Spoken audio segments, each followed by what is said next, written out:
첫 번째, 컴퓨터 관련 일을 하시면서 건강 관리는 어떻게 하고 계시는지 궁금합니다. 질문 주셨는데, 모든 사람에게 건강 관리는 힘들어요. 예, 모든 사람에게 건강 관리는 중요하고 모든 사람에게 건강 관리는 힘듭니다. 그러니까 뭐 예를 들면은 뭐 하도 운동하라 그러니까 뭐 운동 선수는 건강하게 오래 사는가 뭐 이런 생각을 많이 하시잖아요. 근데 확률이라고 해야 되나? 통계적으로 이렇게 봤을 때 운동 선수라고 꼭 뭐 건강하게 오래 사는 거는 아니에요. 제가 최근에 본 자료에서는 이제 뭐 운동선수들이 오히려 좀 단명하는 경우가 많다. 뭐 스포츠 이런 거 말고 뭐 외모로 승부를 보셔야 되는 분들, 그런 분들 같은 경우는 뭐 약물 사용하고 이러신 분들은 뭐 아주 불우하게 생을 마감하시는 경우가 꽤 많죠. 컴퓨터 하는 사람들이 건강 관리가 힘들다. 전 이건 아닌 것 같아요. 이거는 예, 컴퓨터 관련 일을 하는 사람이 오히려 건강 관리를 하기가 쉬우면 쉬웠지 절대 어렵지 않다라고 봅니다. 그러니까 질문하실 의도는 제가 이해하거든요. 저도 뭐 맨날 허리 아프고 등 아프고 목 아프고 뭐 등등 뭐 이런 거가 있어가지고 충분히 이해를 해요. 예, 충분히 이해를 하는데 일단 이제 컴퓨터 일 한다고 해서 건강 관리가 더 힘든 건 아니다. 예, 어차피 누구나 자기 몸에 대해서 공부를 해야 되고 누구나 자기만의 건강 관리 방법을 찾아야 되기 때문에 그거는 꼭 해야 되는 일이다. 예, 이런 점이 하나가 있어요. 근데 이제 컴퓨터 관련 일을 한다 그러면은 직업적인 특징이 머리 많이 쓰고 그 머리를 써서 하는 일 같은 경우는 한번 집중해서 들어갔을 때 끝장을 봐야 되는 경우가 많죠. 그래서 밤새 갖고 하는 경우도 있고 등등. 자세? 예, 자세 얘기부터 말씀을 드리면은 자세는 뭐 이렇게 똑바로 앉고 뭐 이런 거 많이들 얘기가 돌죠. 아무리 좋은 자세라도 오래 하고 있으면은 안 좋다. 딱 그건 것 같아요. 그래서 자꾸 움직여줘야 됩니다. 일이 잘 되고 있어요. 막 잘 되고 있으면 당연히 끝장을 보고 싶은데 몸이 약간 좀 쉬었으면 좋겠다라는 신호를 이렇게 민감하게 줄 때가 있거든요. 그냥 살짝 줘요. 뭐 당장 쉬어야 된다, 죽을 것 같다 이게 아니고 이렇게 잠깐 쉬면 좋지 않을까요? 이런 느낌이 싹 들 때가 있어요. 예, 그때 놓치지 않고 쉬면 됩니다. 뭐 오래 쉴 필요도 없고 잠깐씩 쉬면 돼요. 20대 때는 아침에 딱 일어나면은 밤에 잘 때까지 쉰다란 개념이 없었어요.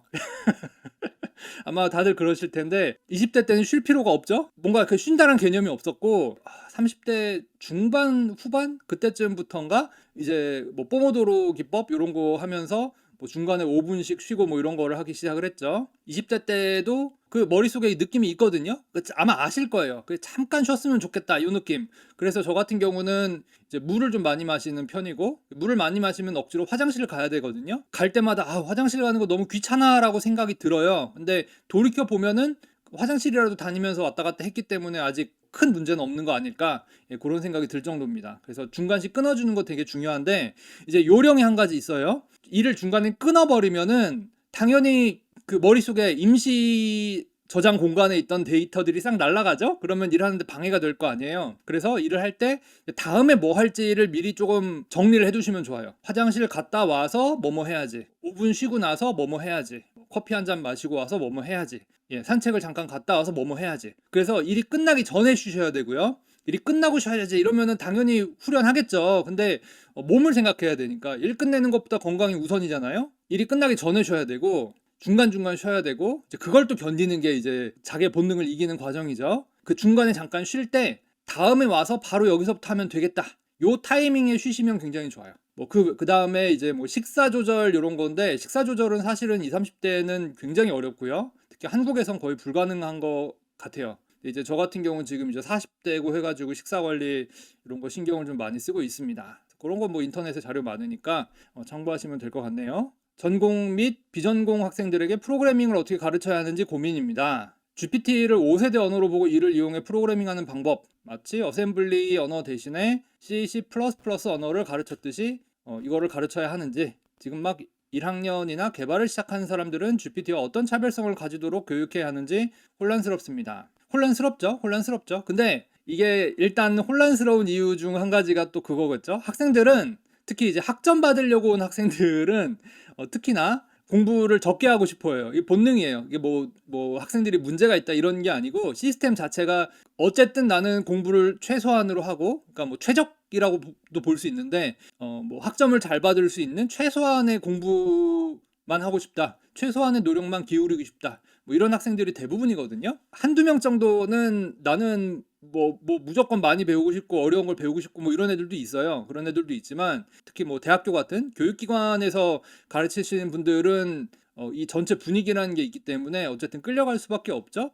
특히 사기가 떨어진다. 내가 이거 왜 배워? 이런 분위기가 팽배하다. 그러면은 사실은 가르치기가 어렵고 학생들끼리도 내가 자기들끼리 이렇게 모여서 잡담할 거 아니에요. 그때 내가 이 수업 왜 배우는지 모르겠다. 뭐 이런 얘기가 돌면은 사실은 그 학습 효율 같은 게 굉장히 떨어지죠. 제가 사용하는 방식은 복잡한 문법이라든지 검색해서 나오는 것들, 특히 이제 뭐 GPT나 뭐 랭귀지 모델을 이용해서 보조를 받을 수 있는 것들은 오히려 뒤로 가서 할 수 있는 것들이고 아주 기본이 되는 머리 쓰는 것들 있죠. 그거는 양보를 안 해요. 그래서 저 같은 경우 이제 따베시랑 따베시 플러스 플러스 만들 때는 제 입장에서 최선을 다한다라는 거였고 그때는 딥러닝 같은 뭐 AI가 뭐 발달한다 뭐 이런 얘기가 없던 시기거든요 아직까지.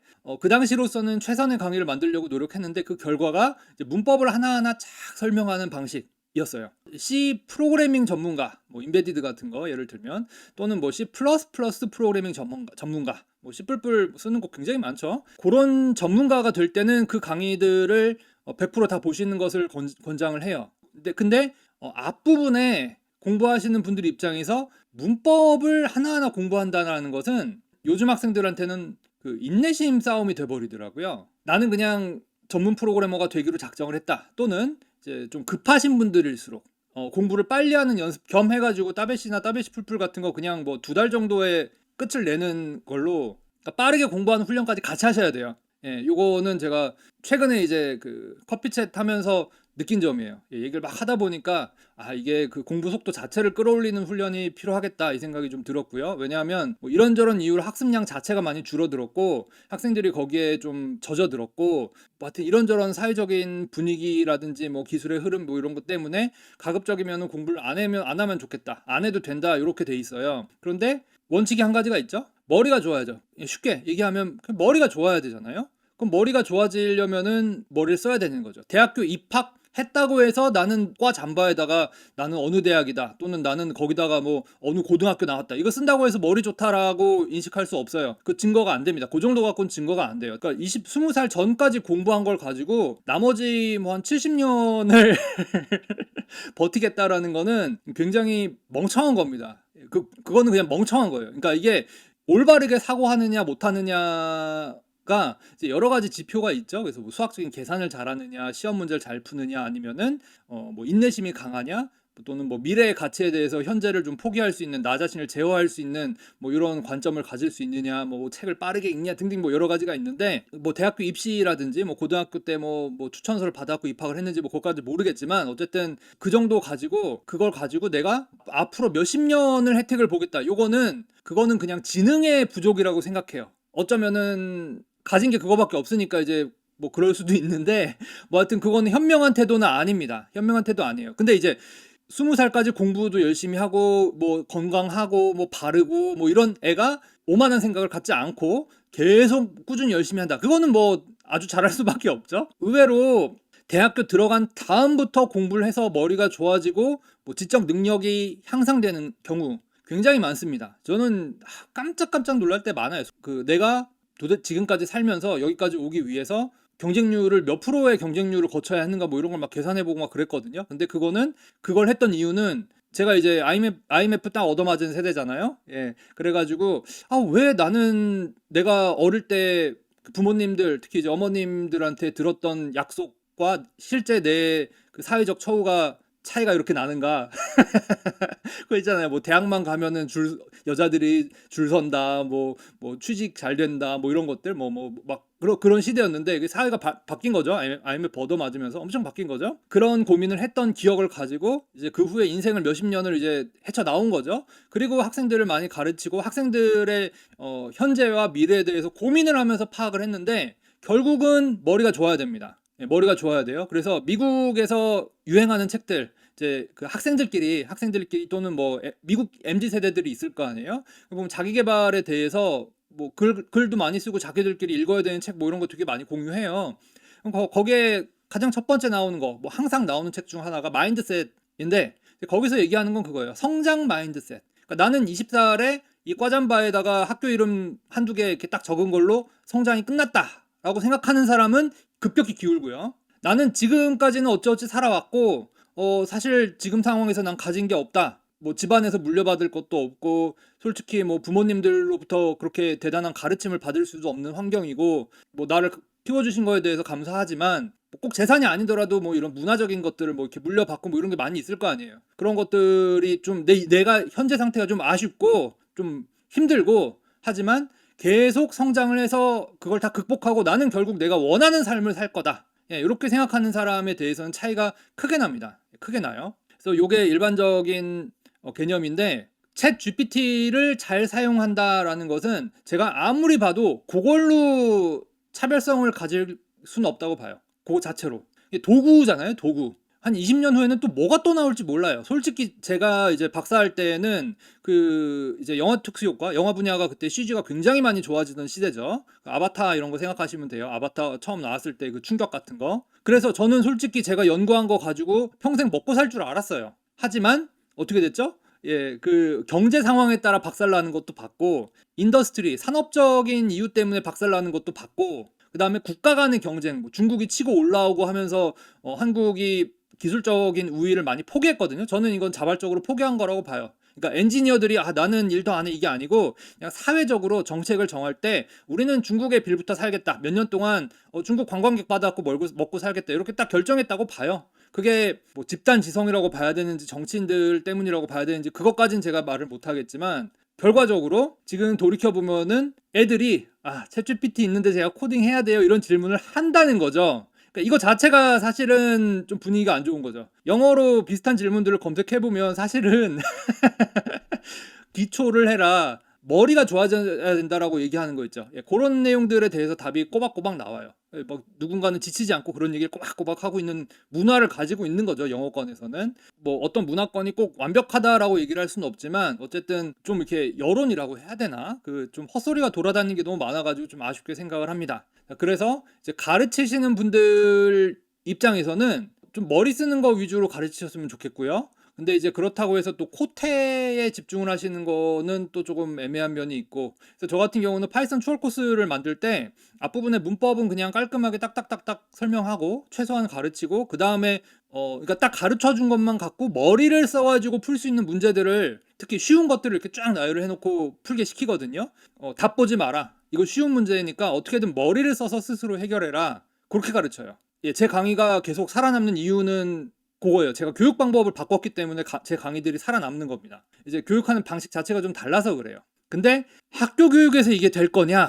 그거는 제가 생각을 해본 지 좀 오래됐습니다. 제가 대학교 있을 때 그 당시에 제가 어떤 시도까지 했었냐면은 한 명 한 명 붙잡고 가르쳐 보기도 했어요. 뭐 제가 다녔던 학교 정도면 사실 애들이 똑똑하죠. 예, 똑똑한 애들이어가지고 한 명 한 명 가르치니까 다 되더라고요. 이게 한 명 한 명 가르치면 다 될 텐데 스스로 안 하려고 하는 애들도 꽤 있고 나는 점수 맞춰왔다 이러면서 안 하는 애들도 있고 이제 그 후에 뭐 그 소프트웨어 엔지니어 처우가 급격히 좋아지기 시작해가지고 좀 세상이 좀 달라진 면이 또 있었죠. 그래서 하여튼 저는 교육에 대해서 그런 믿음이 있어요. 사실은 내가 한 명 한 명 붙잡고 가르쳤으면 좋겠어요. 그럼 다 될 것 같아. 근데 뭐 물리적으로 그럴 수가 없으니까 온라인 강의를 만들고 있는 거고요. 좀 인내심을 갖고 스스로 풀 때까지 자기가 스스로 이렇게 문제를 풀 때까지 좀 기다려주는 측면도 있어야 되는데 이제 학교 강의 같은 경우는 시간이 딱딱딱 지나가고 또 교수님들이나 그 뭐 강사님들 뭐 가르치시는 분들이 또 할 일이 굉장히 많잖아요. 한국 사회는 딱 뭐 네가 학생 10명만 잘 키우면은 너는 뭐 연금까지 받고 뭐 이러면서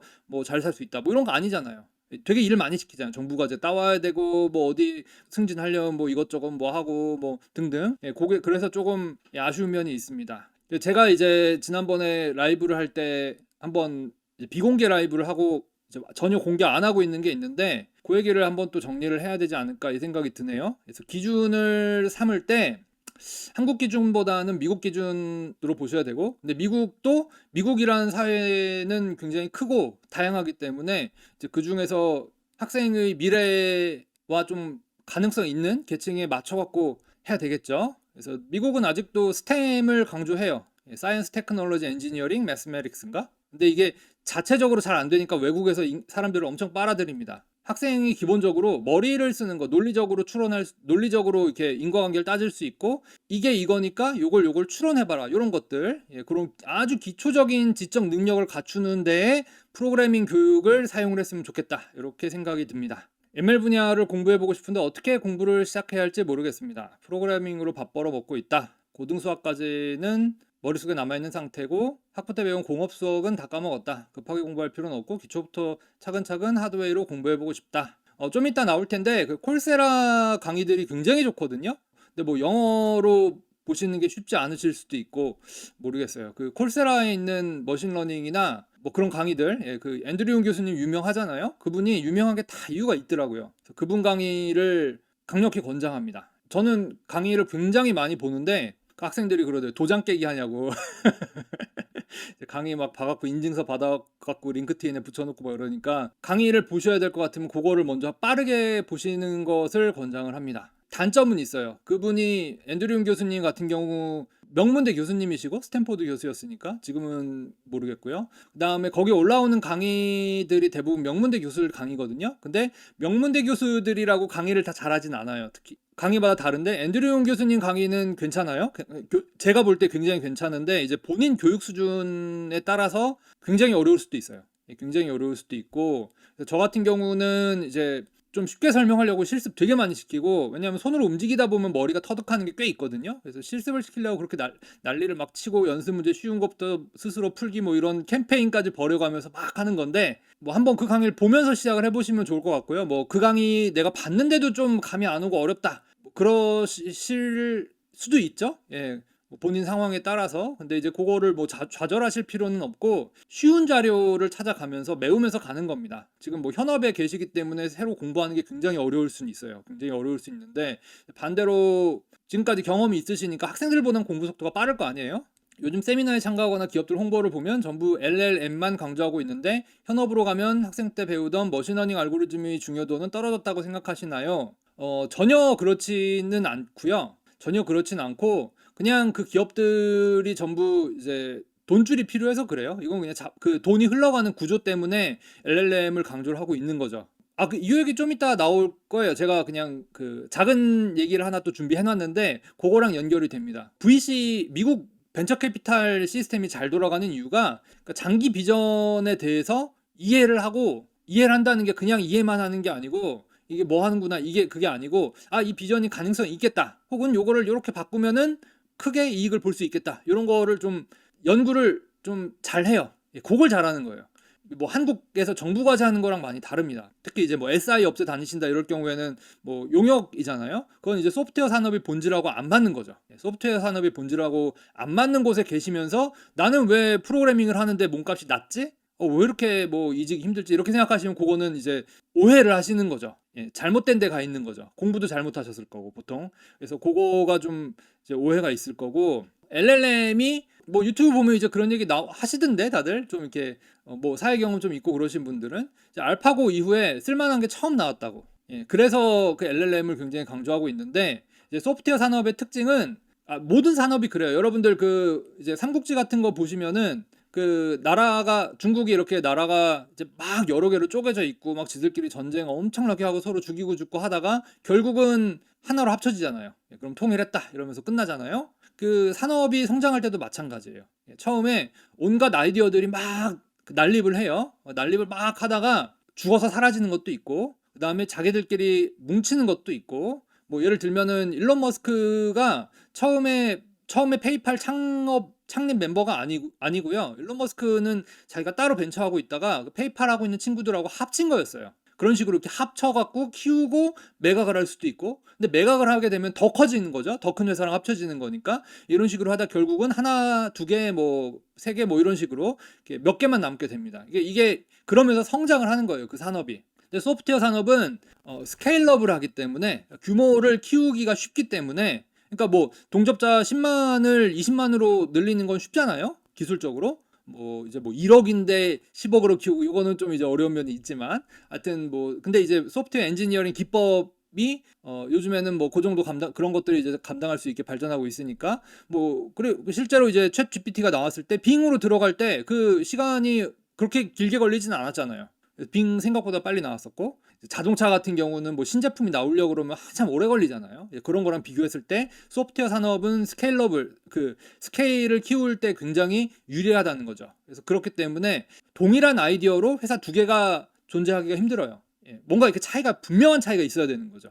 기술적으로 똑같은데 두 개의 회사가 있다, 이런 일은 흔하지 않습니다. 검색 엔진 같은 거, 야후, 구글 뭐 이런 것들 있잖아요. 그러면 구글이 나왔을 때 검색 엔진 굉장히 많았어요. 그 다음에 네이버 처음 나왔을 때 검색 엔진 굉장히 많았어요. 근데 어찌어찌 해서 몇 개만 남은 거죠. 지금 이제 그게 어떻게 갈지 이제 좀 예측을 할 수가 있으실 거고요. 그 다음에 시간이 지나면서 뭐가 나올지 몰라요. 뭐가 나올지 모르고 머신러닝 알고리즘이 과연 갑자기 그 알파고와 함께 탁 나타난 거냐, 그거 아니라는 거 다 알고 계시죠? 지금 이제 뭐 대기업 임원으로 여기저기 왔다 갔다 하시는 분과 잠깐 얘기를 했었는데, 몇 년 전에 자기가 박사할 때 뉴럴 네트워크를 전공하셨다고 하시더라고요. 근데 그 당시 뉴럴 네트워크는 진짜 비인기 전공이었거든요. 근데 그거를 했는데 나중에 알파고 같은 걸로 확 떠버리니까 같이 이제 뜨는 거죠. 물론 개인적인 능력, 그 기본적인 개인 능력이 이제 충분히 좋으시니까 그렇게 활동을 이제 하실 수가 있는 걸 텐데, 어쨌든 기술이라는 게 오르락내리락 하고 변종이 뭐가 나올지가 알 수가 없는 거죠.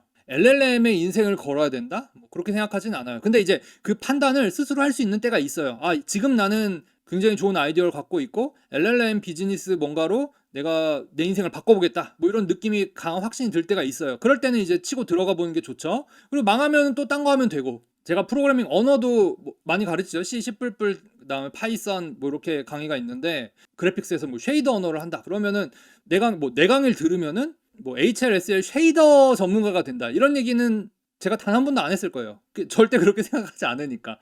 프로그래밍 자체를 배워야 되지 어떤 언어를 배우면 안 되는 거거든요. 그렇기 때문에 사실 뭐 저는 인공지능도 아직은 조금 찝찝한 용어라고 생각을 하는데, 어쨌든 이 머신러닝 알고리즘이 LLM 같은 응용 분야에 비해서 중요도가 떨어진다라고는 절대 생각할 수 없다라고 봅니다. 자, 따베시 후기 부록 이벤트 아직 하고 있고요. 근데 이제 그 따베시 후기 부록이 그 인프런에 있는 자료구조 맛보기 강의를 무료로 드리는 건데, 제가 강의 만들 때 그 교육 방식이 달라졌어요. 그래서 최근에 새로 만든 그 자료구조 압축 코스 같은 경우는 공부 방식이 좀 다릅니다. 계속 그냥 머리 쓰라고 그래요. 따베시 후기 부록 이벤트 신청해서 자료구조 맛보기 강의 보시는 것도 좋아요. 그것도 좋습니다. 이제 새 강의가 나와 있다라는 거는 안내는 해드려야 될 것 같아서 말씀드렸습니다. 엠니스트 필기인식을 딥러닝으로 해보라고 했는데 정확도가 90% 이상을 조금 넘는 정도인데 어떻게 해야 되냐? 정확도 100%가 나오면 안 돼요. 머신러닝 기본 이론을 공부하세요. 그게 데이터셋이랑 네트워크 특징에 따라 다른데, 그게 그러니까 오버피딩, 그 머신러닝 기초에 나와요. 그 데이터셋 있으면 세 개로 나눠갖고 뭐 테스트하고 뭐 이런 거, 그거 나옵니다. 기초예요, 기초. 이게 딱 그거죠. 수능 디톡스가 안 된 상태인 거죠. 정답이 있다라고 믿고 난 100을 해야 돼 막 이러면서 100을 하면 오히려 안 좋은 경우가 많다라고 가르칠 겁니다. 자, 근데 이제 그거를 스스로 깨달으라고 아마 문제를 내셨을 수도 있죠. 파이썬 추월 코스에 엠니스트 테스트가 있어요. 그러니까 파이썬 추월 코스 안 보신 분인 것 같다. 하기 싫은 일을 해야 할 때 억지로라도 시작하는 방법을 알려주세요.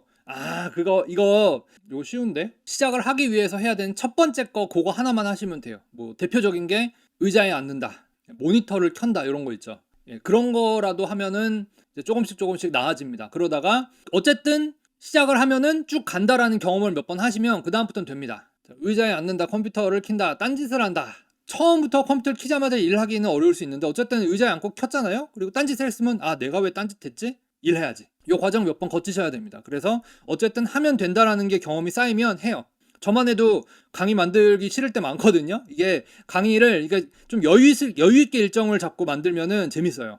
좋아하니까 하는 일이죠. 근데 이게 일정이 빠듯하고 뒤에 가서 힘들고 막 뭐 머리 아프고 이렇게 체력이 딸리기 시작하면은 힘들거든요. 하지만 어쨌든 시작하면은 만든다라는 걸 알고 있고, 편집해가지고 품질을 올릴 수 있다, 이런 경험이 있기 때문에 그냥 일단 하는 거죠. 그래서 일단 많이 해보시는 게 좋습니다. 20대 경영학과 학생입니다. 1인 개발자로 발전하고 싶다. 왜냐하면 혼자서 100을 가능하게 하는 인공지능의 출현. 자, 일단 여기까지 보고 말씀을 드릴 텐데, 가급적이면 다른 사람하고 일 같이 하는 것도 고려는 하셔야 돼요. 그 혼자서 큰 일은 못합니다. 뭐 유발 하라리의 사피엔스라는 책이 있거든요.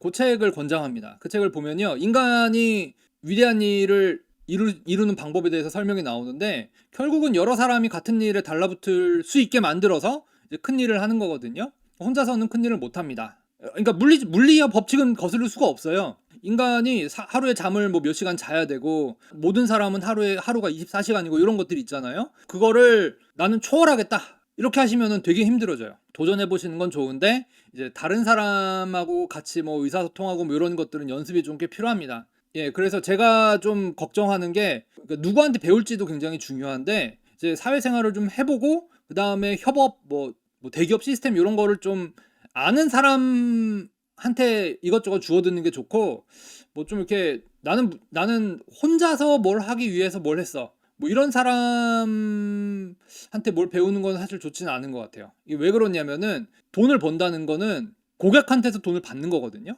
그러면 내가 부자가 된다라는 거는 어떻게 보면 많은 고객들과 협력을 하는 거예요. 프로그래밍은 1인이 할 수도 있겠지만, 어떤 비즈니스를 만들어서 먹고 사는 거는 혼자 할 수 있는 일은 아닙니다. 천억 부자로 시작해서 900억 쓰고 100억 부자로 된다, 뭐 이런 목표를 갖고 계신 거 아니면은, 남한테 돈을 받는 게 비즈니스이기 때문에 먹고 사는 거죠. 그게 기본 원칙이기 때문에 이제 모든 걸 다 혼자 하시겠다, 예, 그거는 불가능합니다. 뭐 하다 못해 내가 구글을 사용해서 검색을 하더라도 그 구글을 만든 사람들이 뒤에 숨어 있는 거잖아요. 그래서 그거를 좀 이해하셨으면 좋겠고요. 근데 20대 경영학과고 뭐 대학 다니시고, 내가 바보는 아니다, 내가 지적 능력이 좀 미달 수준은 아니다, 뭐 보통은 된다 이러시면 파이썬 추월 코스 보시면 됩니다. 그래서 후기 한번 보시고 연습 문제 풀 때 절대로 답 보지 마시고 챕터 3까지만 푸세요. 예, 스스로 푸시면 됩니다. 그러면 인생이 알아서 풀려요. 유전체 분석 쪽 학생인데 파이썬이 많이 약하다고 하는데 파이썬 추월 코스를 추천드려도 될까요? 예,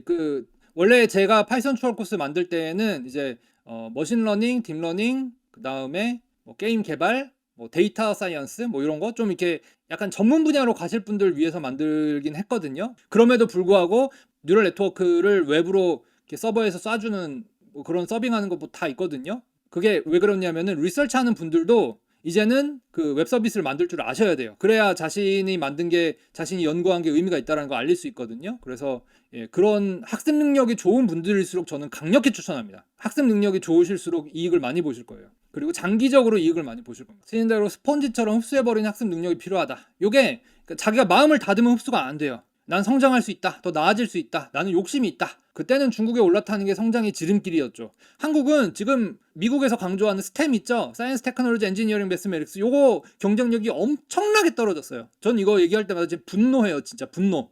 계속 안 좋았으면 솔직히 난 이해가 가. 근데 굉장히 좋았는데 그걸 꺾어버린 거죠. 자발적으로. 우리 중국에 빌부터 살 테니까 엔지니어링 같은 거는 중국이 하세요. 우리는 관광으로 먹고 살겠습니다. 근데 관광 자원이 면세품 판매가 관광 자원이야? 그래서 이제 제가 그 생존 수칙을 만든 거죠. 자, GPT는 증폭기 같다. 결국 머리가 좋아지는 게 중요하다. 그러니까 20대 초반, 저는 솔직히 한 30대 초반까지도 머리 좋아질 수 있다라고 보고 실제로 많이 봤어요. 솔직히 제가 뭐 어떻게 쟤는 먹고 살겠어, 뭐 솔직히 이런 생각 한 적 있죠. 근데 꾸준히 버티고 막 하고 하는 걸 보면서 감동을 받았어요. 나중에는 내가 틀렸다, 오히려 내가 기울었구나, 내가 자만해가지고 기울었구나, 뭐 이런 생각할 때 굉장히 많거든요. 그러니까 눈으로 봤기 때문에 안 믿을 수가 없어요, 저는. 그래서 하면 됩니다. 그게 지적 능력도 사실 머리 좋은 사람 옆에 빌붙어서 이렇게 하면 되네 뭐 이러면서 배우는 거거든요. 학교 끝나고 교수님 강의 들으면 공부하는 시간 정말 즐겁습니다. 머리 쓰는 거에 이제 재미가 붙으신 거죠. 그런 분들은 뭐 앞으로 제 강의 안 보시더라도 알아서 잘 사실 거라고 생각이 듭니다. 교수님께서 방금 말씀하신 부분을 훈련하다 세상에 나오면 다른 사람이 된 기분이다. 뭐죠? 그 드래곤볼, 또 이게 세대 차이 나나? 그 시간과 무슨 시간의 방인가? 어디 들어갔다 오면 훈련돼 있고 그런 거? 자, 그 다음에 피지컬 베이스드 렌더링 책과 관련된 강의가 있나요? 지금 딱 생각나는 거 파트 4에서 구름 렌더링이랑 스모크 렌더링 할 때 PBR 책을 제가 참고 문헌으로 보여드릴 거예요. 실제로 PBR 책에 보면은 스모크 렌더링 샘플이 저 지도 교수님 논문에서 가져온 그런 거고, PBR 책을 제가 봤는데 굉장히 좋은 책인데, 요즘 학생들한테, 그러니까 학생들이 공부할 때는 좀 적합하게 적합하다고 보기엔 좀 힘들 것 같고요. 언리얼 갖다 쓰면 돼요. 뭐 이런 애들이 워낙 많아가지고 이제 PBR 같은 책을 뭐 우직하니 가르치고 하는 거는 뭐 크게 의미가 없다라고 봤고요. 이제 대신에 이런 책에 있는 거를 가져다 이렇게 쓸 수 있다. 예, 렌더링 할 때 좀 이렇게 고급 렌더링 하려고 그러면 요 책 봐갖고 하면 된다. 이런 느낌으로 제가 참고해서 보여드리고 있습니다. 다음에 글쓰기 교육이 미래에도 여전히 중요할 것 같다. 이게 언어 모델하고 글로 소통을 하잖아요. 그러니까 그 랭귀지 모델을 훈련시킬 때 사용한 그 언어 스타일이 표준어가 되지 않을까. 대규모 트래픽 처리해보는 경험이 있으면 좋을 텐데 이거 중요하죠. 예, 요즘엔 그게 중요하죠. ML 분야에서 일하면서 학부로서 한계를 느끼는데 대학원을 가면 나아질 것 같다는 생각이 안 든다. 현업에서 일하는 거 보면 최신 논문 리서치하고 모델링하고 튜닝해서 성능 올리고 이런 작업의 반복인데 이게 뭔가 인공지능 같지도 않고 수학이라는 생각도 전혀 들지 않는다. 이럴 거면 왜 수학을 공부해야 되는지 와닿지가 않는다. 미국 기업이나 대학원은 다른가요? 그러니까 이게 그 분야가 올라갔다 내려갔다 하는 게 있거든요. 그 사이클에 따라서 어떤 일이 인기가 있는지 일자리가 있는지 없는지가 다릅니다. 그래서 리서치 쪽도 요즘은 그 대기업 리서치 쪽도 그 뭔가 제품에 기여할 수 있는 걸 해라라는 압박이 굉장히 심하다고 들었거든요. 심해지고 있다라고. 근데 사이클상 그럴 수밖에 없어요. 예, 사이클상 그 압박이 심해질 수밖에 없는 시대입니다. 근데 이제 왜 수학을 공부해야 되는지 와닿지 않는다. 근데 이게 대학원 갈 생각이 있는 분이 아직 그 수학의 의미나 재미 같은 걸 전혀 모르신다 그러면은 제가 볼 때는 그냥 대학원의 적성이 안 맞을 수도 있을 것 같아요. 예, 그래서 좀 창의적으로 좀 폭을 넓게 진로에 대해 생각을 하셨으면 좋겠습니다. 돈이 벌어지는 걸 지금 업계에서 빨리 찾아야 돼요. 그래서 챗 GPT가 하나 나와가지고 지금 난리가 난 겁니다. 그다음에 뭐 스테이블 디퓨전 지금 3D 모델링도 시키고 있거든요. 그래서 3D 프린터가 다시 올라오고 있어요. 한창 뜰 때 그때 대학원을 가셔갖고 좀 일찍 나오셨으면 괜찮았을 텐데 그런 측면이 있습니다. 한국에서 공부하고 해외 나가서 일을 하는데 언어적인 두려움이 있다. 미국에서 일하는 데 있어서 영어에 관한 조언을 해주실 수 있나요? 그냥 보충하며 사는 거죠. 사람은 누구나 장점이 있고 단점이 있어요. 저 같은 경우는 프로그래밍을 잘하니까 영어 부족하면 어떻게든 때우면서 사는 거죠. 뭐 집중력으로 때우든가 뭐 남들 한 번 볼 걸 두 번을 보든가 뭐 등등 뭐 이런 식으로 그냥 영어를 잘하고 프로그래밍을 못하면 그건 답이 없어요. 영어 잘하는 사람 너무 많거든. 영어만 잘하는 사람 굉장히 많거든요. 이제 프로그래밍을 잘하는데 영어가 두려워. 그럼 극복을 하시면 됩니다. 요즘은 영어 공부하기 되게 좋은데 저 빙하고도 막 대화하고 막 그랬더니 좀 도움 됐거든요. 진짜로. 협력 작업할 때 해야 할 것 같은 거를 확실하게 말하는 편인데 다른 사람은 이러면 안 좋게 보는 것 같아요. 원래 내성적이라 말을 잘 못하는데 말을 해야 하니까 말도 버벅거리고 목소리가 커지고 화난 것 같은 느낌을 받는 것 같다. 이제 감정적으로 퍼지는 거는 뭐 참으셔야 될 것 같고 그건 이미 이제 인식을 하고 계시니까 그러니까 지금 일하시는 곳이 인생의 마지막 직장이라고 생각하진 않으실 거 아니에요? 이제 나한테 맞는 곳을 찾아가셔야 된다라는 점도 있습니다. 물론 내가 고쳐야 될 점도 있죠. 당연히 예, 내가 발전해야 되고 의사소통 더 잘하고 다른 사람 행복하게 해주면서도 할 얘기 다 하고 뭐 이런 사람이 되면 좋겠지만 우선순위라는 게 있고 일할 때는 냉정하게 따져보면은 행복하고 경력이 망하는 것보다는 좀 기분이 조금씩 나쁘더라도 경력이 좋은 게 좋거든요. 자기한테 잘 맞는 곳을 찾아가셔야 될 것 같아요. 그러니까 나도 좀 성장하고 나도 더 좋은 요령을 터득하고 그다음에 나한테 맞는 곳을 이렇게 좀 찾아가고 그러니까 주변 사람들이랑 내가 안 맞아. 모든 게 내 잘못이다 이렇게 생각하실 필요는 없어요. 뭐 좀 안 좋은 문화가 있는 회사 같은 경우 그런 경우 특히 스트레스 굉장히 심하실 수 있는데 뭐 상대가 너무 답답하면은 특히 이제 뭐 지적 수준이 너무 안 맞거나 실력 차이가 너무 난다거나 아니면 상대가 나한테 컴플렉스가 있다거나 뭐 이런 경우에는 당연히 좀 감정적이 될 수밖에 없거든요. 오히려 상대가 저 사람 화내게 만들어야지 이렇게 노리는 수도 있어요. 진짜 못된 사람 많습니다. 그렇기 때문에 결국은 좋은 곳을 찾아가는 게 인생 아닌가. 나한테 잘 맞는 곳을 찾아가는 게 인생이 아닌가. 지금이 끝이 아니고 내가 여기에 평생 머무를 게 아니고 나는 더 좋은 곳으로 간다. 이런 마음으로 좀 견디시고 성장을 하시면 좋을 것 같습니다. 그래픽스 파이프라인을 수학적으로 모두 이해했는데 무슨 공부를 해야 하나요? 쿠님 강의를 뭘 보셨는지 모르겠는데 프로그래밍을 잘해야 됩니다. 무조건 프로그래밍을 잘해야 됩니다. 이 수학을 잘하시는 분들도 계시겠죠? 근데 구현을 잘해야지 돈을 벌 수 있습니다. 구현을 잘하셔야 돼요. 제가 계속 강조하는 게 그겁니다. 구현을 잘하셔야 됩니다. 프로그램을 공부하면서 무언가를 배웠다라고 느끼셨던 순간은 뭔가를 만들어 보셨던 순간인가요? 이거 제가 옛날에 유튜브 할 때 얘기했던 건데 초딩 때 이제 애플2 플러스 가지고 프로그래밍을 했겠어요. 제가 게임을 하고 싶은데 이제 부모님이 게임기를 안 사주시니까 책에 있는 게임을 뭐 그대로 따라치고 있었어요. 그래서 두꺼운 책인데 그게 GW 베이직이 어셈블리로 호출하는 방식이었거든요. 그러니까 요즘에 파이썬이 C++이나 쿠다 호출하는 거랑 똑같은 방식이었어요. 그래서 어셈블리를 막 이렇게 치고 하는데 화면에 나오는 숫자에 픽셀이 하나가 색이 틀려 있는 거예요. 그래서 어떤 코드를 딱 고쳤더니 색이 제대로 돌아왔어요. 어떻게 보면 디버깅을 한 거죠. 그래서 이게 프로그래밍이란 게 이런 거구나. 그때가 저는 가장 제 기억에 남아있는 순간입니다. 그거랑 이제 포문에 대해서 처음 배웠을 때 그 학원에서 포문에 대해서 배웠는데 어쩌어찌 했어요. 뭐 했더니 이런 거구나. 이거 진짜 새롭다. 이거 머리가 깨어나는 그 느낌이 있었습니다. 예, 그런 순간이 있어요. 그래서 제가 계속 중요한 게 스스로 해야 된다. 쉬운 것부터 스스로 해야 된다. 쉬운 거는 다 보고 대강 때우고 나중에 어려운 걸 내가 머리를 쓰겠다? 불가능해요. 그거는. 그걸 뇌를 망치는 거예요. 리서치 사이언티스트라고 할 수 있지만 졸업 후 소프트웨어 기업을 창업하고 싶은데 소프트웨어 엔지니어로 일한 경험이 없어 장벽이 있을까요? 제가 원래 대학 교수하면서 이제 사업하려고 이것저것 해봤었는데 대기업 경험을 하시는 게 좋다고 봅니다. 회사 좀 다녀보세요. 한 1, 2년? 저는 이제 그래서 일부러 벤처를 다녀갖고 제가 이제 벤처 얘기 잘 안 하는데 하여튼 벤처도 경험을 해봤고 이제 또 최고의 대기업에 가가지고 이제 일도 해보고 뭐 해갖고 경험을 해봤는데 다 해서 한 3년 회사 생활 좀 해보니까 3년 정도 해보니까 회사 생활을 굳이 더 할 필요는 없겠다 생각은 들었어요. 2년 정도는 회사 생활 하시는 걸 권장합니다. 이제 아까 얘기했던 것처럼 다른 사람하고 일하는 방법 굉장히 중요한데 장단점이 있거든요. 그래서 무조건 대기업대로 해라 이게 아니고 그 시스템 안에서 내가 좋은 경험, 나쁜 경험, 좋은 감정, 나쁜 감정 뭐 이런 거 다 하실 거 아니에요. 그런 경험을 한번 해보셔야 될 것 같아요. 박사 졸업 앞두고 계시는데 코테 준비를 또 하셔야죠. 코딩 인터뷰 그 문제 리코드 풀이를 하셔야죠. 지금은 이제 벤처 대박난 친구한테 들었는데 자기 박사할 때도 이제 졸업할 때쯤 되면 다들 리코드 풀고 있다고 그 얘기하죠. 그러니까 이게 뭐 썰 푸는 얘기들 뭐 챗 GPT가 좋아요, 뭐 최신 뉴스가 이래요 이런 거는 사실 유튜브에 다른 분들이 많이 하시잖아요. 또 제가 딱히 뭐 이렇게 잘할 것도 아니고 좀 방향을 좀 바꾸고 있어요. 그래서 여러분들이 구독 많이 해주시고 또 좋아요 많이 눌러주시고 하시면은 이게 내가 가야 될 길인가 보다 이렇게 생각을 하고 갈 거고요. 반응이 좀 시원찮으면 또 다른 방법을 찾아야죠. 예, 저는 포기하지 않고 구독자 10만이 될 때까지 어떻게든 해봐야죠.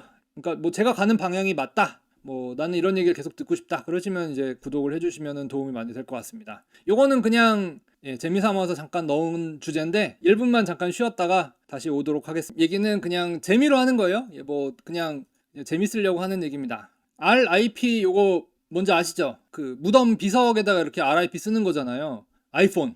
와, 아이폰이 죽었나? 아이폰을 끝장내는 제품이 나왔다. 이런 뉴스를 이렇게 자극적으로 쓰신 거예요. 그래서 이거 뭐가 나왔나 한번 보겠습니다. 지금 보시면 손에 뭐 나오죠. 손에 이렇게 화면에 보이는 게 이거 프로젝터로 쏘는 거거든요. 일종의 AR이죠. AR인데 헤드셋이나 글래스를 쓰는 게 아니고 프로젝터로 쏘는 거예요. 신박하죠. 뭐 여러 가지가 쓸모가 있다 이렇게 보여주고 있는데 이거 굉장히 재밌죠. 이렇게 달고 다니는 거예요. 달고 다니는 게 새로 나왔고 여기 프로젝터로 쏘고 그 다음에 센서도 여기 들어있고 그 다음에 여기 손에다가 막 이렇게 쏴주고 패셔너블한 느낌을 좀 주려고 이렇게 해놓은 건가?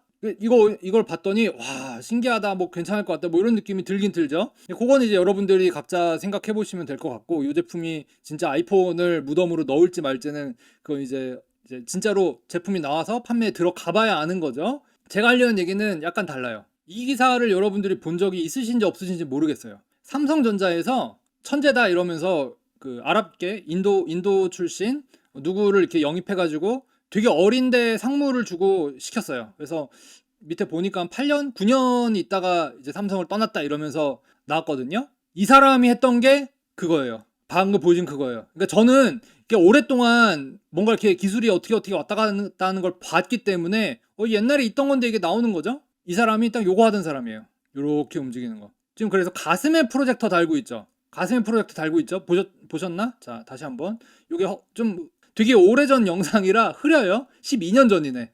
가슴에 프로젝터를 달고 있고 그다음에 여기 센서 달리고 해가지고 손으로 지금 그리고 있죠. 제가 이거를 어떻게 알았냐면 학부생이 알려줬어요. 그때 졸업 프로젝트를 하는데 너네 좀 창의적인 거 해라 이렇게 막 했더니 요거랑 비슷한 거를 했었어요. 그 학생이 지금 뭐 하고 있나 좀 궁금하네. 하여튼 뭐 그런 뛰어난 학생들이 있고 그랬는데 그래서 요 사람이에요. 요 사람이에요. 요 사람입니다. 그래서 저는 여기서 두 가지 메시지만 간단하게 말씀드리고 싶어요. 첫째로 저도 분명히 이 아이디어를 봤죠. 처음 나왔을 때 이 아이디어를 봤는데도 불구하고 이 제품이 실제로 나와서 이렇게 사용 예까지 보여주기 전까지는 이런 상상을 못했어요. AR은 글래스로만 해야 돼 이러면서 글래스 어떻게 글래스가 경량화가 될까 요 생각을 했지, 가슴에다 추가 장비를 달고 안경은 포기한다 이런 전략에 대해서 생각을 못한 거예요. 그래서 눈뜬 장님은 일단 저고요. 삼성은 뭐 했나? 특정 회사를 뭐 비난하거나 뭐 이러려는 게 아니고, 뭐 내부 사정이 어떻게 됐을까, 뭐 이런 아이디어가 한 번도 안 나왔을까, 뭐 이런 생각도 좀 들고, 알 수 없는 복잡한 사정이 있겠지만 이제 결과 놓고 봤을 때는 좀 이해가 안 가는 일들이 있을 수 있다. 그래서 뭐가 됐든 그냥 결과만 놓고 보면 안 된다. 왜냐하면은 이런 제품이 실제로 크기가 작아지려면 배터리도 좋아져야 되고 프로젝터도 좋아야 되고 또 센서 그 프로세싱을 할 수 있는 그 딥러닝 기술도 최근에 나왔으니까 그게 됐고, 그걸 심지어 아주 작은 칩에서 해결할 수 있도록 경량화가 됐으니까 그게 가능하고 뭐 등등 했기 때문에 뭐 우리가 모르는 사정이 있겠죠. 그래서 이런 게 궁금한데, 이제 바꿔 말하면 뭔가 이렇게 창의성을 발휘한다는 거는, 그러니까 결과를 못 본 상태에서 밀어붙이는 뭐가 있다는 거죠. 그냥 결과 나온 것만 봤을 땐 당연한데 그 과정을 이해하는 사람이 돼야 될 것 같다. 그 과정을 뚫고 미래를 내다볼 수 있는 사람이 돼야 될 것 같다. 예, 그런 생각이 좀 듭니다. 자, 이건 그냥 재미로 한 얘기예요.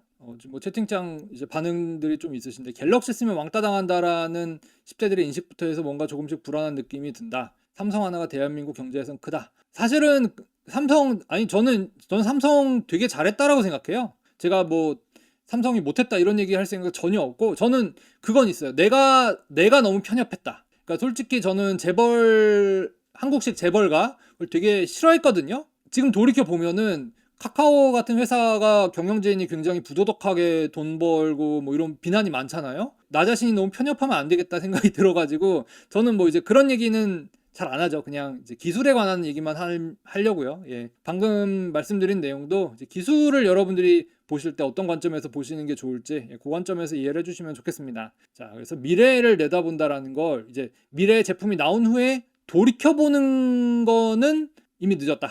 예, 미래를 뚫고 봐야 된다. 예, 좀 그런 느낌 있었으면 좋겠습니다. 자, 대형 언어 모델 특집 시작을 해보도록 하겠습니다. 자, 오늘 말씀드릴 내용은 이제 크게 두 가지예요. 다들 얘기하는 그 오픈 AI에서 이번에 데브데이, 개발자 모임을 한번 했죠. 그래서 그때 나왔던 얘기들 이제 간단하게 좀 훑어볼 텐데, 뭐 여러분들 뭐 아마 지금 라이브 보고 계시는 분들은 아마 한 번쯤 다 그 얘기들을 뭐 접하셨을 거라고 생각이 들어요. 그래서 좀 숨겨진 의미가 어떤 것들이 있는지 조금 말씀을 드리면 재밌을 것 같고요. 그 다음에 그걸 이제 들여다 보려면은 이 기술의 근간이 어떻게 돼 있는지 어느 정도는 좀 이해를 하셔야 될 것 같아요. 그래서 그 콜세라 강의가 정리가 되게 잘 돼 있어가지고 이제 그거 위주로 핵심만 좀 간단하게 짚어드리겠습니다. 그래서 기술에 대해서 좀 더 자세히 알고 싶으신 분들은 콜세라 강의 보시는 거 저는 강력히 추천을 하고요. 기술 쪽은 아닌데 나는 그래도 좀 들어뒀으면 좋겠다 이러신 분들에게는 빠르게 핵심을 파악하시기에 도움이 되는 정도로 말씀을 드리도록 하겠습니다.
요즘에 대형 언어 모델 굉장히 관심 많죠. 그래서 아까 얘기가 또 나왔었고, 그다음에 요즘에 큰 대기업들이 전부 이 대형 언어 모델 LLM 이제 뭐 LLM이란 얘기보다 사실은 챗 GPT 얘기를 많이 하시죠. 챗 GPT가 거의 이 LLM의 상징처럼 됐는데 이제 요거에 대해서 여러분들이 흔하게 듣기는 조금 어려운 분석 같은 거 뭐 좀 말씀을 드려보도록 하겠습니다. 바로 며칠 전에 오픈 AI에서 데브데이를 했었죠. 그래서 이분이 그 유명한 투자자인데 지금 경영을 직접 하고 계시고 벤처들을 트레이닝하는 일을 많이 하셨어요. 그래서 자기가 직접 이제 경영을 하고 계신데 이분이 나와가지고 이렇게 말씀을 하시더라고요. 근데 의외로 조금 수줍은 면이 있어요, 이분이.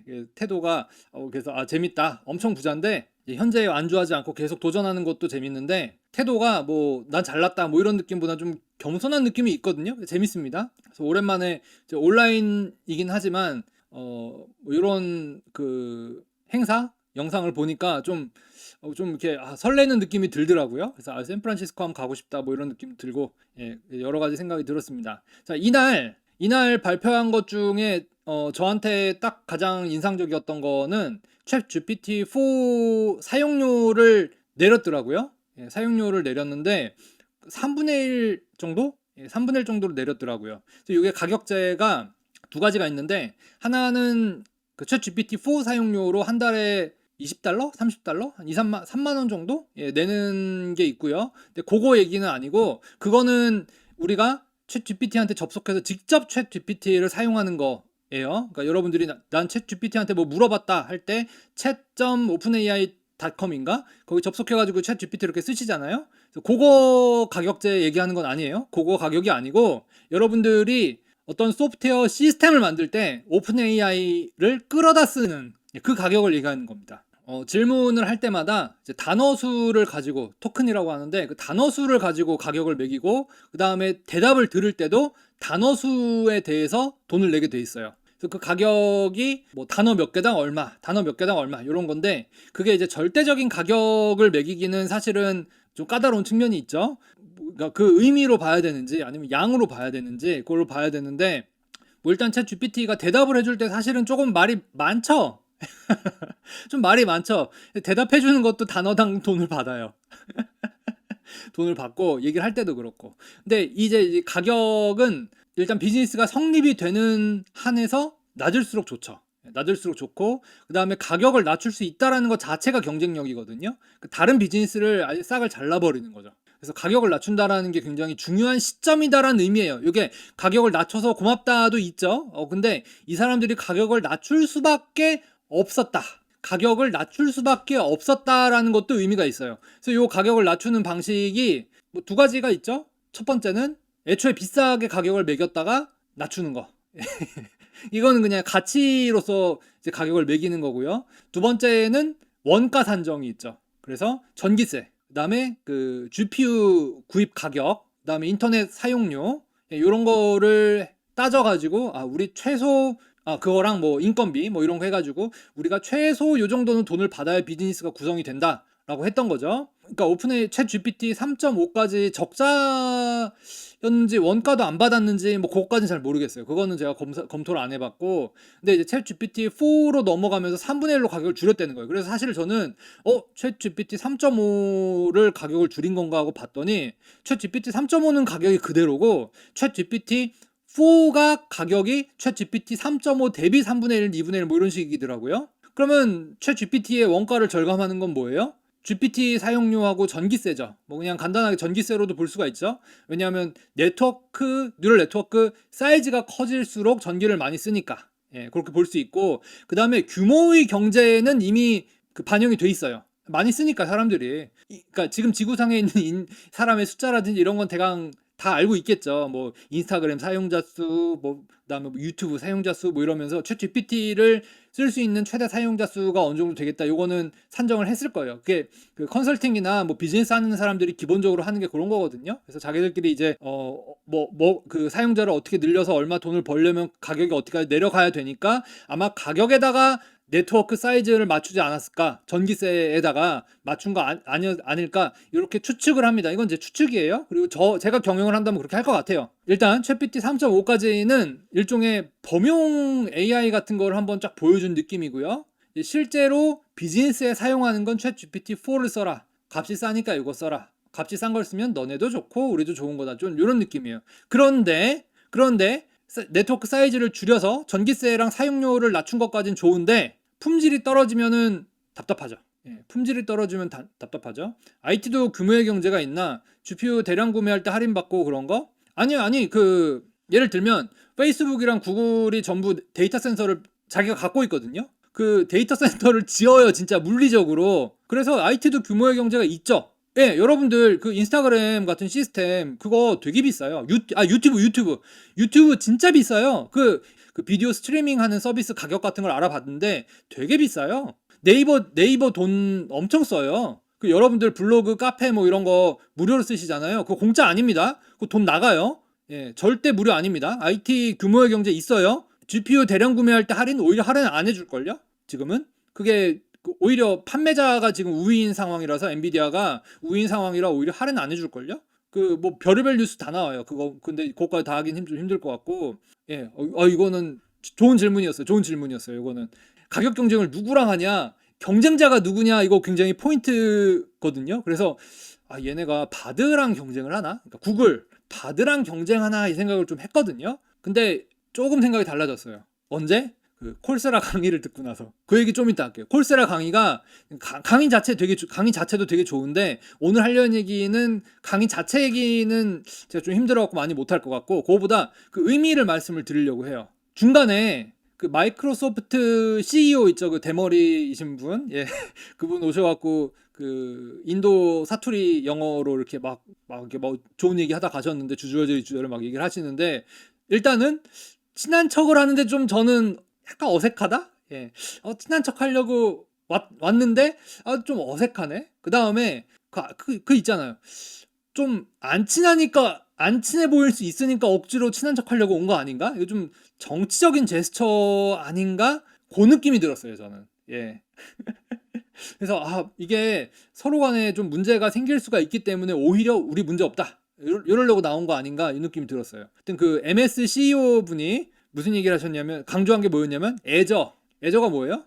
그 클라우드죠. 그래서 AWS 같은 거잖아요. 그걸 몇 번을 강조했어요. 오픈 AI가 지금 MS 투자 받아갖고 애저 시스템 가지고 돌리고 있잖아요. 결국은 클라우드끼리의 경쟁이 아닌가 그 생각이 들었어요. 근데 이제 불화설보다는 바로 어젠가 그저께 기사가 났는데 마이크로소프트에서 챗 GPT 사용 금지. 예, 사티아 나델라가 우리 MS 안에서는 뭐 오픈 AI가 우리 파트너지만 MS 안에서는 챗 GPT를 사용을 금지한다. 이렇게 나왔어요, 기사가. MS의 사내 정보가 훈련에 쓰이면 안 된다. 요건데 그거를 굳이 금지를 한다라는 거는 못 믿는다는 거죠. 우리가 모르는 다른 이유가 있을 가능성이 높다고 봐요. 그러니까 이 경영하는 사람들은 우리가 모르는 정보를 많이 알고 있거든요. 그렇기 때문에 뭔가 다른 이유가 있을 수 있다라는 생각이 듭니다. 예, 제 생각은 그래요. GPT 빌더를 발표했는데 요거 굉장히 재밌더라고요. GPT 빌더. 자, GPT 빌더 요거 지금 어제 밤에 바로 열렸거든요. 그래서 유튜브 보시면은 이 GPT 빌더 가지고 그 유튜브 영상 되게 많이 올라왔어요. 기본적으로 얘가 하는 게 뭐냐면은 챗 GPT한테 사전 학습을 시켜요.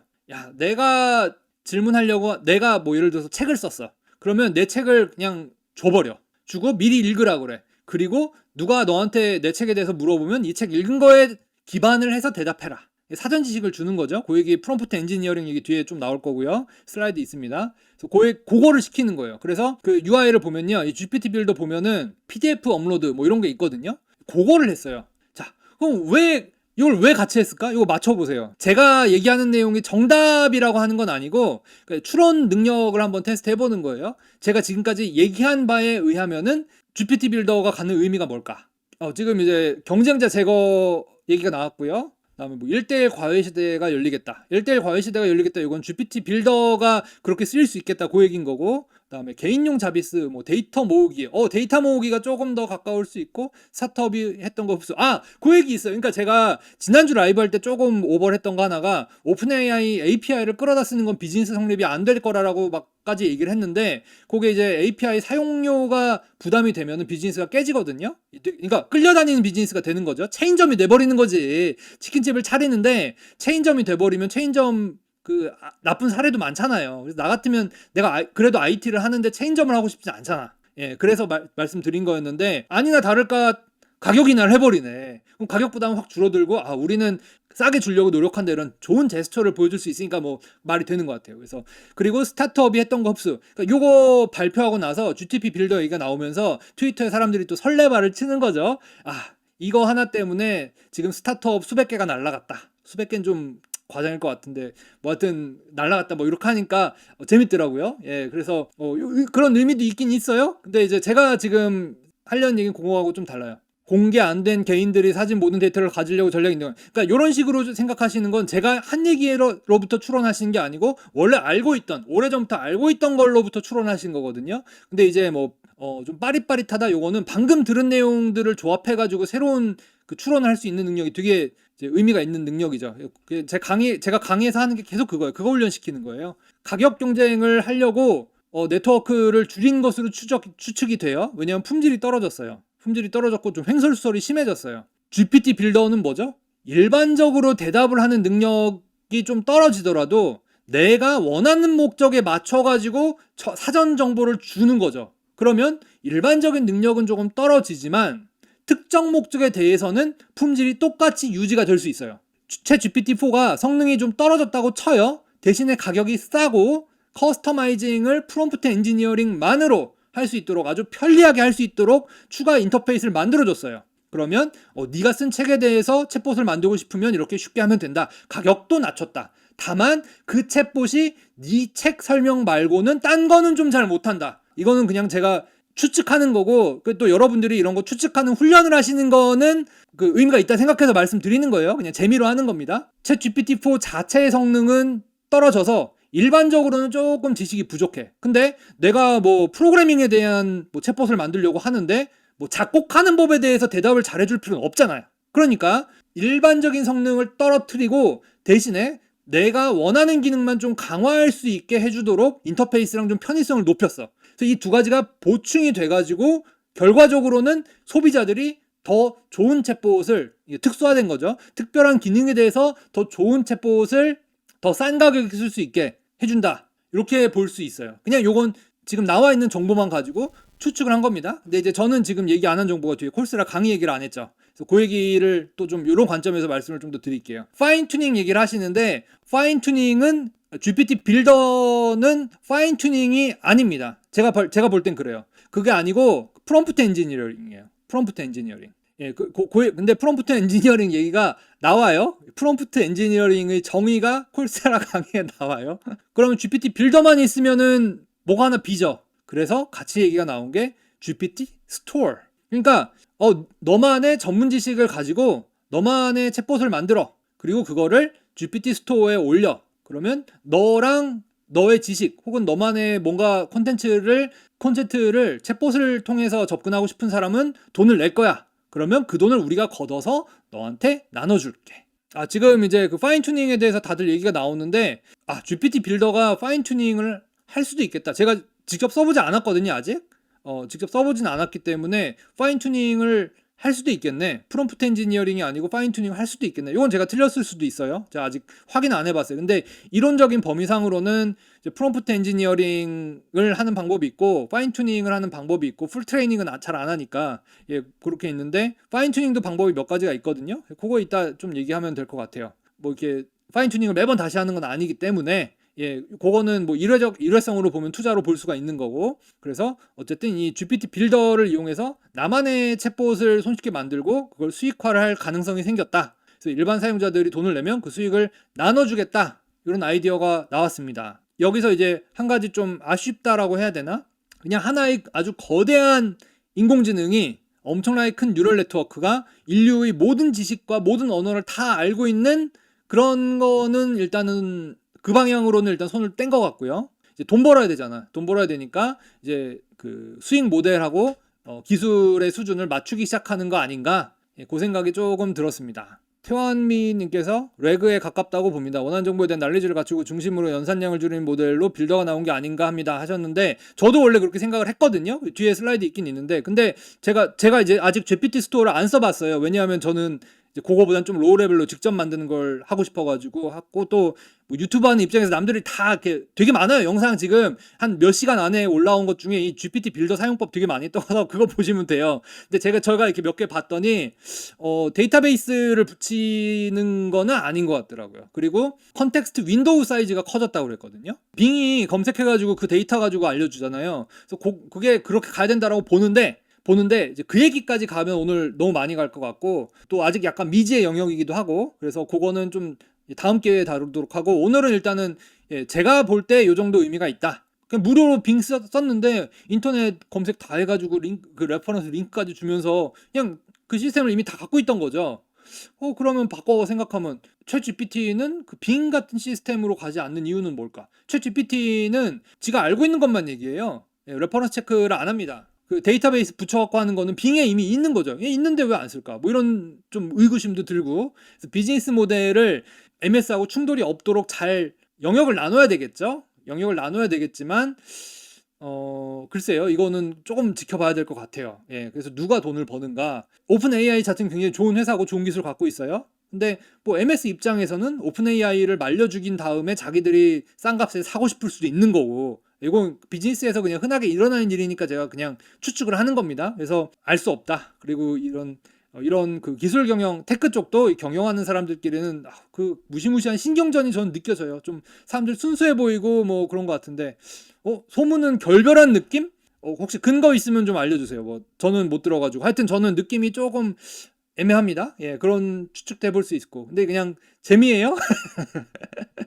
제가 뭐 사티아 나델라랑 무슨 친분이 있어서 듣고 이런 거 아니고, 그냥 현 상황만 놓고 봤을 때 이런 추측을 해볼 뿐입니다. 콜세라 강의인데, 콜세라 강의 요거 강추고 제가 슬라이드 몇 장을 캡처해서 갖고 오긴 했는데 뭐 몇 장 안 되기 때문에 크게 문제는 안 될 것 같고요. 저는 뭐 이거 직접 들어보시는 거 추천해요. 그냥 듣는 거는 무료로 하실 수 있어요. 인증서 받을 때만 49달러인가 59달러 내면 되거든요. 저는 아낌없이 내고 이렇게 인증서 받았습니다. 하여튼 뭐 앤드류 교수님이 직접 강의하는 건 아니고요. 자, 누가 할까요? 자, 이 강의는 아마존 엔지니어들이 합니다. 뭐 리서치 사이언티스트인지 뭐 엔지니어인지는 모르겠지만 하여튼 아마존 사람들이 와서 합니다. 아마존에 뭐 있죠? AWS가 있죠. AWS가 있는데 강의할 때 사용하는 모델은 또 구글 거예요. 굉장히 재밌죠? 그리고 강의 내용의 대부분이 파인 튜닝, 그 다음에 프롬프트 엔지니어링도 개념 소개해주고 있고, 그 다음에 그 랭체인, 그 다음에 벡터 데이터베이스 이런 얘기 다 나오거든요. 여러분들 그 블로그 만들 때 사용하는 거 워드프레스 아세요? 이제 블로그 만들 때 이제 워드프레스라고 이제 워드프레스 템플릿 같은 걸 이렇게 사용해서 만들 수 있는 게 하나가 있고, 그거를 또 자기가 서버에 직접 깔아서 쓸 수도 있고, 아니면 워드프레스가 설치가 돼 있고 관리가 되는 그 서버를 빌려 쓸 수 있고, 그다음에 윅스라고 그냥 GUI 이렇게 그 만들어주는 툴까지 있는 거 뭐 이렇게 단계별로 있거든요. 내가 얼마나 로우 레벨에서 직접 컨트롤 할 거냐, 아니면은 그냥 편하게 쓸 거냐, 편하게 빠르게 쓸 거냐, 그런 건데, 오픈 AI가 추구하는 거는 일반 사용자도 편하게 쓸 수 있도록, 그러니까 그냥 인간의 언어, 자연어라고 하죠. 그 인간의 언어로 내가 원하는 챗봇을 만들 수 있는 시스템을 제공을 해주고 있는 거죠. 근데 아마존이나 이제 다른 회사, 뭐 구글이 조용한 거 좀 이상하다. 저 그래서 원래 구글 직원들 강의가 뭐 이랬는데 그건 아니었고, 그다음에 뭐 학교에 있는 분들은 아니었고, 아마존 직원들이 하는 거예요. AWS 그냥 AWS 소속이에요, 엔지니어들이. 이거 강의하시는 분들이. 그래서 왜 그런가 처음에 이해가 안 갔는데 파인 튜닝을 하는 코드를 줍니다. 그거 뭐예요? AWS 제일 싸죠. AWS 싸죠. AWS, 그러니까 챗 GPT, 오픈 AI에 돈 내지 말고 AWS에서 파인 튜닝해서 장사해라. 저는 그 느낌으로 받아들였어요. 자, 그 내용 한번 구체적으로 같이 보면서 여러분들도 생각을 해보시면 좋을 것 같아요. 자, 그 제너레이티브 AI 프로젝트 라이프 사이클, 요거는 이제 처음부터 끝까지 어떤 단계를 거쳐서 제품을 낼 거냐. 그러니까 LLM으로 돈 벌려면은 결과적으로 이제 가장 오른쪽에 있는 거 요거 Augmented Model and Build LLM Powered Application. 그러니까 사용자한테 챗봇을 만들어서 이제 쓰게 하는 거죠. 그리고 사용자한테 이제 돈을 받고, 그걸 만들려면은 어떤 과정을 거쳐야 하는지를 쫙 알려주고 있고, 샘플 코드를 다 줘요. 샘플 코드 다 주고 그다음에 구글 공개 모델인 것 같은데 무슨 모델을 써가지고 트레이닝하는 코드를 아예 줘버립니다. 그리고 데이터베이스 그 훈련 데이터 붙이는 샘플까지 다 줘요. 그러니까 프로그래머면 엔간한 프로그래머면 그 샘플 코드 보고 할 수가 있어요. GPT 빌더, 오픈AI의 GPT 빌더만큼 편하진 않죠. GPT 빌더는 PDF 하나 이렇게 긁어다 하면 끝이거든요. 그래서 딱 올려놓고 하면 알아서 이렇게 자기가 그거 찾아서 하는 게 시스템이 돼 있어요. 그러니까 그렇게 편하진 않죠. 근데 가격 차이는 현저하게 나겠죠. AWS가 당연히 싸죠. 그 오픈 AI 비즈니스가 성립이 되려면 자기들도 내부적으로 애저를 쓰고 있다. 그러면은 애저를 쓰고 그 추가 비용을 받아야 오픈 AI의 비즈니스가 성립이 되잖아요. 근데 AWS에서 사용자, 개발자들이 알아서 자기들이 훈련을 시켜갖고 어플리케이션을 깔아. 그럼 AWS 입장에서는 더 이익이죠. 예, 더 이익이죠. 예, 그래서 저는 이 강의가 공부도 많이 되지만 이 강의는 저는 AWS의 홍보 자료라고 봤어요. 저 좀 그런 느낌으로 받았어요. 그런 느낌으로. 그래서 실습을 하는데 주피터 노트북에 코드를 다 주거든요. 그래서 그냥 그 실행하면 끝나요. 그래서 샘플 코드 바꿔갖고 내가 원하는 걸 할 수 있겠다 이런 느낌이고 그다음에 끝나고 나서 딱 느낀 거 그래 AWS에 있는 세이지 메이커인가 뭐 그 머신러닝 하는 시스템 이름이거든 해주는 시스템 이름이거든요. 이게 낯설지 않다. 필요하면 쓰면 되겠네 그런 느낌. 예, 그 느낌을 받았어요. 요렇게 요 단계별로 이렇게 하나하나 되게 자세하게 설명해 주거든요. 그래서 강의 뭐 직접 보시면 좋을 것 같고 처음에 이제 그 챗봇이 어디다 쓰는 거냐 정의하고 그 다음에 현존하는 모델을 하나 골라가지고 필요하면 프레이 트레인도 해라. 근데 여기서 되게 강조하는 게 너네가 프리 트레인 하기는 힘들 거다. 그러니까 챗 GPT 같은 거를 직접 직접 훈련시키기는 쉽지 않을 거다. 이걸 몇 번을 강조해요. 예, 너무 크다. 돈 많이 든다.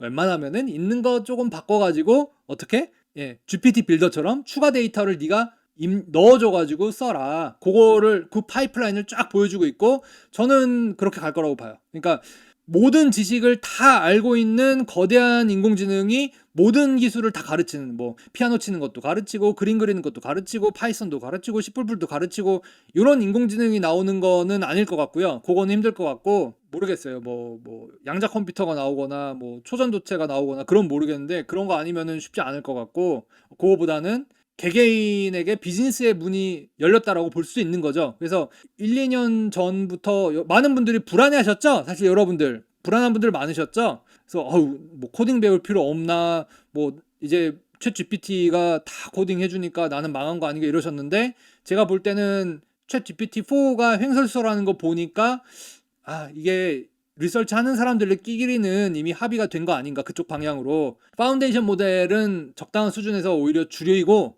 대신에 전문화를 시킨 지식을 별도로 주입하자. 파인 튜닝 얘기도 꽤 나오고요. 여기 파인 튜닝 얘기 꽤 나오는데 제가 봤더니 파인 튜닝조차도 돈 많이 쓰지 마라. 너네 이렇게 AWS 쓰는데 AWS 쓰는 것도 뭐 파인 튜닝 풀로 하려면 좀 힘들잖아. 그러니까 가성비 좋은 방법이 이렇게 있으니까 요거 내가 알려줄 테니까 코드까지 다 줄 테니까 파인 튜닝도 이렇게 싼 값에 해. 대신에 전문 지식 같은 거는 너네가 이렇게 좀 따로 줘가지고 프롬프트 엔지니어링 하듯이 좀 넣고 뭐 데이터베이스 필요하면 연동시키고 해. 그리고 이 챗봇 팔아가지고 돈 벌어. 근데 챗봇이라고 난 더 돈 안 받는다? 뭐 난 무슨 스토어처럼 돈 안 뜯는다? 그 느낌이었어요. 앱스토어에서 돈 엄청 많이 뜯죠? 예, 앱스토어에서 돈 엄청 많이 뜯잖아요. AWS에다 올려버리면 그냥 최소 원가잖아요, 요게. 너네 원가에 장사해. 내가 싸게 줄게. 요건 거죠, 요거. 근데 뭐 완전히 일단 똑같은 제품으로 이렇게 하는 건 아닌데 이제 그 고객층을 좀 나눠 가질 가능성이 있는 거죠. 그러니까 시장을 나눠 가질 수 있는 거죠. 그럴 가능성이 있는 거고 또 결과 제품의 품질은 아직 승부가 안 났어요. 추측하는 거예요. 그래서 재미로 보시면 됩니다. 이렇게 생각해 볼 수 있겠구나. 프롬프트 엔지니어링 이게 나오네. 자, 그래서 프롬프트 엔지니어링의 원리는 뭐냐? 그냥 그러니까 질문 앞에다가 뭐 예를 들면 홍정모는 파이썬 추월 코스를 만들었어 라고 이렇게 미리 숨겨 놓는 거예요. 근데 질문자가 파이썬 강의를 추천해 주세요. 그러면은 파이썬 추월 코스를 보세요 이렇게 추천을 하는 그 식으로 밑밥을 깔아 놓는 거 딱 그 정도예요. 딱 그 정도입니다. 이 프롬프트 엔지니어링이 이렇더라고요. 컨텍스트 윈도우가 있고 이번에 어떻게 했어요? 챗 GPT-4 발표하면서 오픈 AI가 컨텍스트 윈도우가 커졌다라고 굉장히 강조했어요. 그래서 프롬프트 엔지니어링이 이런 거예요. 안 보이게 밑밥을 이렇게 깔아 놓는 거죠. 그래서 내가 책을 썼는데 내 책에선 돈 버는 방법을 뭐 이렇게 했어. 자, 돈 버는 방법은 뭐지? 그러면 그 책에 있는 내용을 기반으로 우선순위로 이렇게 대답을 해주도록 만드는 거. 그게 이제 프롬프트 엔지니어링이라고 여기서는 이렇게 설명을 해주고 있어요. 그 밑밥을 까는 건 이미 가능했던 거 아닌가요? 가능했는데 이번에 발표할 때 윈도우 그 밑밥을 엄청 오래 깔 수 있다는 거예요. 그러니까 책 그 300페이지 정도로 밑밥을 깔 수 있게 됐다는 거예요. 그걸 미리 올려놔. 예, 올려놓고 그 과정을 좀 빠르게 하는 뭔가 전처리를 넣지 않았을까? 예, 그렇게 생각이 듭니다. 이렇게 밑밥을 깔아주는 프롬프트 엔지니어링이 더 효율적이다. 이렇게 된 거죠. 그래서 300페이지 정도의 밑밥을 깔고 그걸 전제로 간다 그러면은 네트워크 자체의 기억력이라고 해야 되나? 품질은 조금 떨어져도 되잖아요. 그 GPT 스토어에서 돈 벌고 싶은 사람이 자기 책을 업로드하든 뭘 해가지고 올리면 되는 거죠. 하여튼 전략적으로 이렇게 봐요. 근데 이게 저는 말이 된다라고 보는 게 비용 측면에서 그게 싸요. 왜냐? 오픈 AI는 파인 튜닝 비용이 내부적으로 이 GPT 빌더 같은 경우 그 파인 튜닝 비용 자체도 자기들이 내야 돼요. 그 GPT 빌더에다 올리는 거 돈 누가 내요? 오픈 AI가 내잖아. 대신에 그 커스텀 챗봇에 대해서 스토어에 올리고 그걸로부터 사용료부터 돈 받고 뭐 이런 플랫폼 사업을 하고 싶은 거죠. 애플이 되고 싶은 거야. 애플이 되고 싶은 거고, 지금 이 AWS 엔지니어들은 야, 너네 거기 걸려들지 마. 프로그래밍 좀 파이썬 좀 할 줄 알면 니들이 조금만 더 하면 니들이 그 앱스토어 안 거치고 AWS로 원가로 장사할 수 있어. 그러니까 이게 밑밥을 어떻게 까냐면은 처음에 트랜스포머라는 게 나왔는데 RNN보다 좋아. 옛날에 LSTM으로 했는데 그거는 한계가 있고 뭐 순서대로 들어오는 거면 할 수 있고 뭐 이렇게 막 하고 트랜스포머가 나와서 좋아. 근데 네트워크가 커갖고 트레이닝 시키려면은 돈이 많이 들어. 너 근데 그 돈 네가 다 내고 싶냐? 그런 거 아니지? 원리가 이렇게 되니까 프롬프트 엔지니어링 일단 좀 잘하면 괜찮아. 근데 그거 갖고 조금 부족하다 싶으면은, 그리고 네가 프롬프트 엔지니어 하는 게 좀 귀찮을 수도 있잖아. 그러면은 파인 튜닝이란 거를 좀 할 수도 있어. 근데 파인 튜닝이가 나오죠. Instead try fine tuning the model. 그래서 요게 일단은 앞부분은 어떠냐면은 나는 챗GPT 같은 거 내가 만들어서 비즈니스 못해 하는 사람들한테 야, 너 할 수 있어. 너 AWS한테 우리 아마존 AWS한테 돈 조금만 내면은 할 수 있어. 희망이 있어. 희망을 좀 가져봐 하면서 슬슬 끌어당겨요. 그 다음에 어떻게 가냐면 파인 튜닝 다음에 나오는 게 결과적으로 이제 이게 뭐더라? 그 PEFT 퍼포먼스 이피션트 파인 튜닝. 예. 파인 튜닝도 너 풀 트레이닝은 택도 없는 거 너도 알지? 네가 오픈 AI처럼 큰 모델은 안 되잖아. 그거는 아는데 더 싼 값에 할 수 있어. 얘기 좀 더 들어봐. 좀 싼 값이 있어. 그래가지고 딱 나온 게 PFT. 아까 어떤 분 아시던데 로라 아시던데? 그래서 요거는 되게 간단하더라고요. 그래서 로라가 요 설명하기 좀 애매한데 앞부분 일부에다가 숫자 몇 개를 덧붙이는 거예요. 그 숫자 몇 개만 찾으면 되는 거죠. 그래서 요 기법 얘기 나와요. 요거는 이게 어디 나오는데 비전에 어디 있는 기술이에요. 이게 오늘 비전 슬라이드 준비를 안 했다. 제너레이티브 AI의 그 원리를 한 방에 보여드릴 수 있는 자료가 있었는데 까먹었네. 하여튼 원래 쓰던 트릭이에요. 그래서 이런 게 있어가지고 아주 싼 값에 파인 튜닝을 할 수 있어. 아주 싼 값에 파인 튜닝 할 수 있어요. 딱 알려주는데 저는 요거 보고 뭘 느꼈냐면은 서버랑 클라이언트에 분리해서 넣을 수도 있겠네. 제가 지난주에 웹 GPU 얘기하면서 그 얘기했잖아요. 예, 그 비용 절감, 서버 비용 절감. 가급적이면 클라이언트로 전가시키는 거 얘기했는데 요거 일부를 분리해 버리면은 이게 일종의 보안 비슷하게 쓸 수도 있지 않을까 이런 생각이 들었습니다. 자, 한국어가 문제. 한국어는 제가 안 알아봤어요. 챗GPT는 한국어 꽤 잘 하거든요. 그래서 저는 챗GPT 한국어 실력이면은 한국어 서비스 될 것 같아요. 예. 그래가지고 일단은 그 정도로 보고 있고 이제 뭐 좀 더 자세한 건 제가 좀 더 써봐야 될 것 같고요. 그래서 한국어 문제는 좀 연구해봐야 될 것 같은데 뭐 일단은 한국어 조금 하는 모델들이 나오고 있거든요. 그래서 그건 따로 좀 봐야 될 것 같고 근데 시간 문제죠. 사실은 돈과 시간의 문제.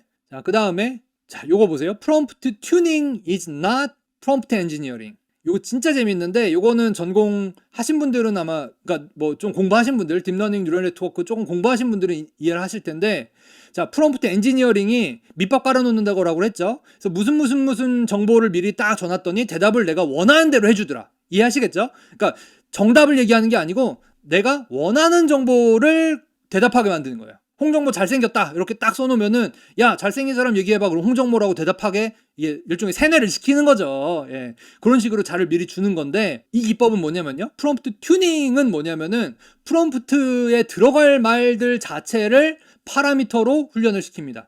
트레이너블 프롬프트예요.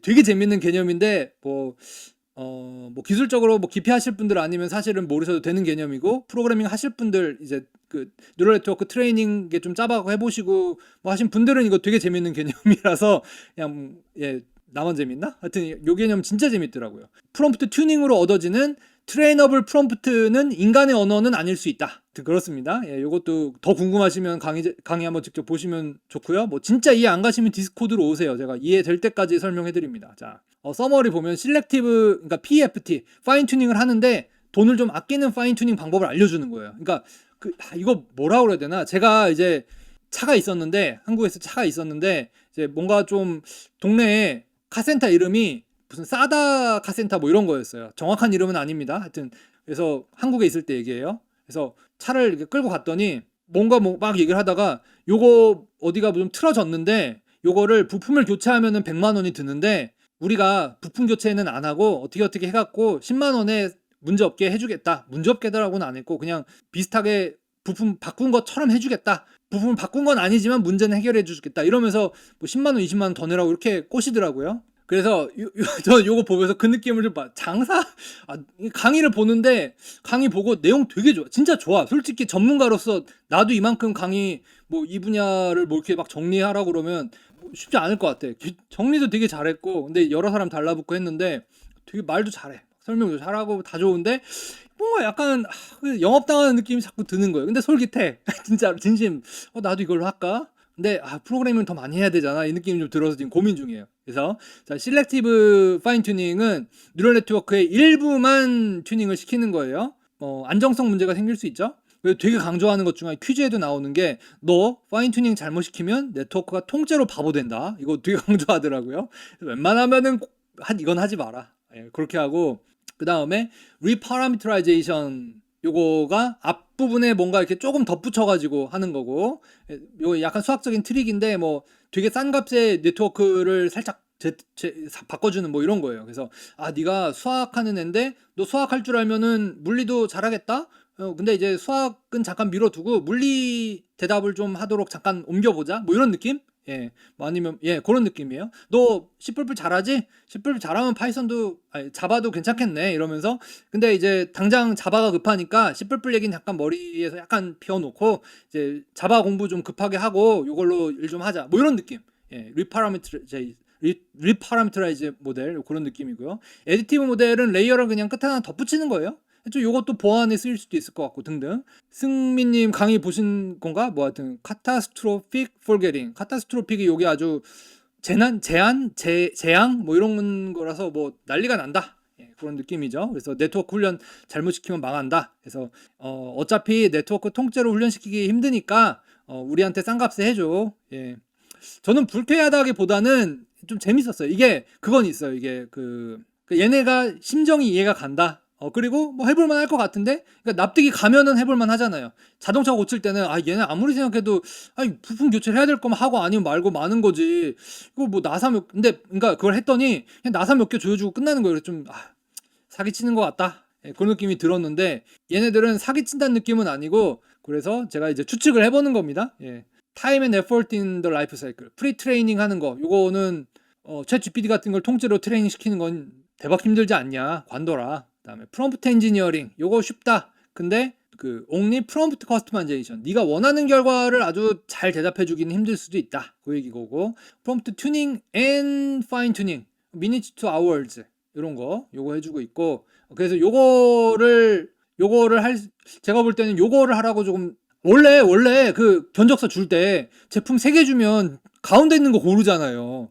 가운데 여기 있는 거야. 프롬프트 튜닝이랑 파인 튜닝 좀 같이 해봐. 그러면 더 잘할 수 있어. 그러면은 자기들은 GPU 사용료 받을 수 있고 결과적으로 모델 서빙할 때도 AWS 쓸 거 아니에요? 그러면 돈을 받을 수가 있겠죠. 그다음에 이제 Reinforcement Learning, Human Feedback 요거는 제가 설명을 안 했는데 아마 알고 계실 거예요.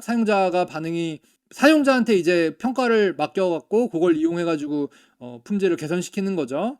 요거는 요거는 확실히 좀 어려운 면이 있고요. 그래서 컴프레션 오토마이제이션 디플로이먼트 요거는 이제 모바일 같은데 그 경량화하는 건데 뭐 요거는 사실 뭐 텐서 RT 같은 걸 쓰거나 뭐 등등 해갖고 하는 거고 이건 좀 다른 문제고 그래서 제가 볼 땐 요게 요걸로 좀 꼬시는 거 아닌가. 왜냐하면 프롬프트 엔지니어링은 오픈 AI 그냥 쓰면 되거든요. 1인 개발자는 AWS로 붙어야겠다. 저는 그것도 괜찮을 것 같고. 근데 이제 어쨌든 비즈니스가 성립이 되려면 차별점, 강점 이런 걸 해야 되는데 아직은 요 챗빗 비즈니스에서 돈이 되는 그 특징, 강점 요게 뭔지까지는 안 나왔잖아요. 그거 찾는 사람이 부자가 되는 거지. 챗봇인데 뭐 말을 잘해서 뭐 부드럽게 얘기해주는 챗봇이 대박이 날런지 아니면 뭐 사진을 같이 보여주는 챗봇이 대박이 날런지 아니면 뭐 연예인이랑 똑같이 얘기해주는 챗봇이 대박이 날지 그거는 아직 모르겠는데 뭔가 있겠죠. 그래서 그걸 찾는 단계로 들어갈 거예요. 그걸 찾으려면 어떻게 해야 돼요? 다 달라붙어 갖고 챗봇을 만들어서 쫙 뿌려서 앱스토어 같은 게 나오고 사람들이 이거 써보고 저거 써보다가